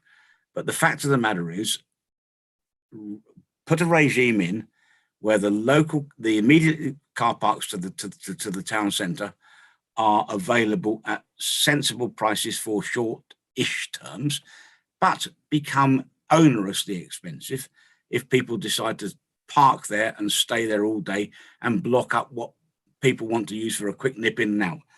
We've never done it. I don't know why the officers have resisted it. I argued it when I was the executive member. I failed to get it through, I admit, and I just hope that the current administration will pick it up and run with it. The answer simply is, if you want to provide a service to your to those people in the town, the retailers and the commercial services who want to provide stuff for people, you've got to get people in there. Maybe in the future, cars won't be used, but I ain't here now. We're a shortish term. This is a 15, 20-year program. For God's sake, Ian, let's get with it and understand what actually we need to do over this car parking situation. Hiking charges in 3-year tranches caused previous administration all kinds of aggravation. I'm not going to accuse you lot of hiking charges. The fact is, costs rise. You should be doing it on the basis of an average price increase in terms of the whatever the term, you know where I'm going, in terms of inflation, and get rid of this nonsense about hiking it every 4 or 5 years. One of the big problems we've got, actually, honestly, Chairman, is the fact that this council has a quarter of its people come up, or a third of its people come up for election every 3 years, and then you've got the county council elections. None of us, and I mean none of us, and I'm being incredibly honest here, have had the moral courage to face up to the reality of saying this is not the way to go. It's hugely expensive in terms of costs, administrative costs. You've got to get this car parking situation sorted out. Give the entrepreneurs in those towns the capacity to use the customers that want to come and do it sensibly. We are not doing it sensibly. We haven't done it sensibly. I just hope I will support any sensible motion that comes forward from the current administration to do it sensibly. Thank you. Thanks for that, Richard. Keith. Well, yes, after that was like a Dimbleby lecture on car parking there. Getting into that. I think whenever we put car parking charges up, there's always going to be a great deal of ill feeling, even though it's only by a small amount. I take what Richard was saying about the lairage. I mean, it is only the lairage, Woodside, and lairage and Woodside that are the all-day parks anyway. So presumably somebody is going in for 4 hours in St Mary's, they has to go back and put another 4 hours in, which is prohibitively expensive. But anyway, if we're going to put car parking charges up, then it has to be coupled with what we're going to do about alternative methods of payment, because we've got to you can sugar the pill by saying we're going to invest in looking at alternative methods of payment. We're going to look at maybe charging less, having the technology so that we charge less for electric cars, that sort of thing. So yes, it needs to be looked at in a both positive and a negative way. Thank you. Thank you, Keith. Simon. Yeah, it's 10:15. There's much I could talk about here. I'm just gonna simply say I've got a lot of views on this. Happy to give them, not this evening, but I would just err on the side of let's not make sure we just go fully towards that phone up or use the app to pay. We must maintain a capability with which people can use cash or possibly if not cash, a credit card at the machine at the terminal. I know it's more costly, but we have to give a range of payment options. And personally speaking, I know I'm not representative of the tens of thousands of people in North Hertfordshire, but every time I've tried to ring up to pay, I have a problem, probably because the automated machine doesn't understand my accent, and I don't even think I've got that strong an accent. So if it doesn't understand me, God forbid anybody with a worse accent. So anyway, all I'm saying is briefly, can we just make sure there's another option other than phoning up or using the app? Thank you. Okay. Martin. Obviously, with my Isle of Wight accent, I'd have no chance. So from what Simon's just said, I think clearly we want to look at other methods, not because we want to stop people paying by cash, but we actually want to people to be able to go into a car park and be able to stay there, come out of the car park and pay for what the time that they've had there. That's the reason for doing this. I think that's the absolute priority. Obviously, we've not been able to get on with that because of COVID, and our staff have had other things on their mind. And you know, also that's the same team that looks at the local plan. So I think this is clearly what we've got to do is to do this. I think Paul is absolutely right that we need to think about how our town centres regenerate and how Hitchin regenerates. So we don't want to bring in an additional charge too quickly. But I think we do need to do this. Otherwise, we're going to just fall behind. And I think Richard was saying that if you leave it 3 or 4 years, then you've got a massive hike and everyone gets really upset. So we're taking the middle course, I think. So this seems to be the right thing to do. Good. Thanks, Martin. Any other comments? No, I think Jude. Am I right? Sorry. Oh, Judy's disappeared for a moment. Right. So so I think am I right in thinking that Did you want me? no, you just got your hand up and I didn't know whether. Oh no, it wasn't me. Right, sorry, that's okay. So we've got the proposed increase in front of us. Paul, is there anything you'd like to come back on this, or anything, having listened to the discussion? No, I'm grateful for the views, and I do accept Simon's comment about not just all that. Yeah, we need a mixture because not everybody's going to have mobile phones. So quite happy with that. But thank everybody for their input. I will take it forward and report it to Cabinet. That sounds fine, and I think particularly that I think there's obviously been some comments around both the potential implementation date and clearly looking at barrier controls and so on. That I think if you can reflect upon, Paul, in the discussion at Cabinet, that'd be helpful. Or indeed, I'm happy to.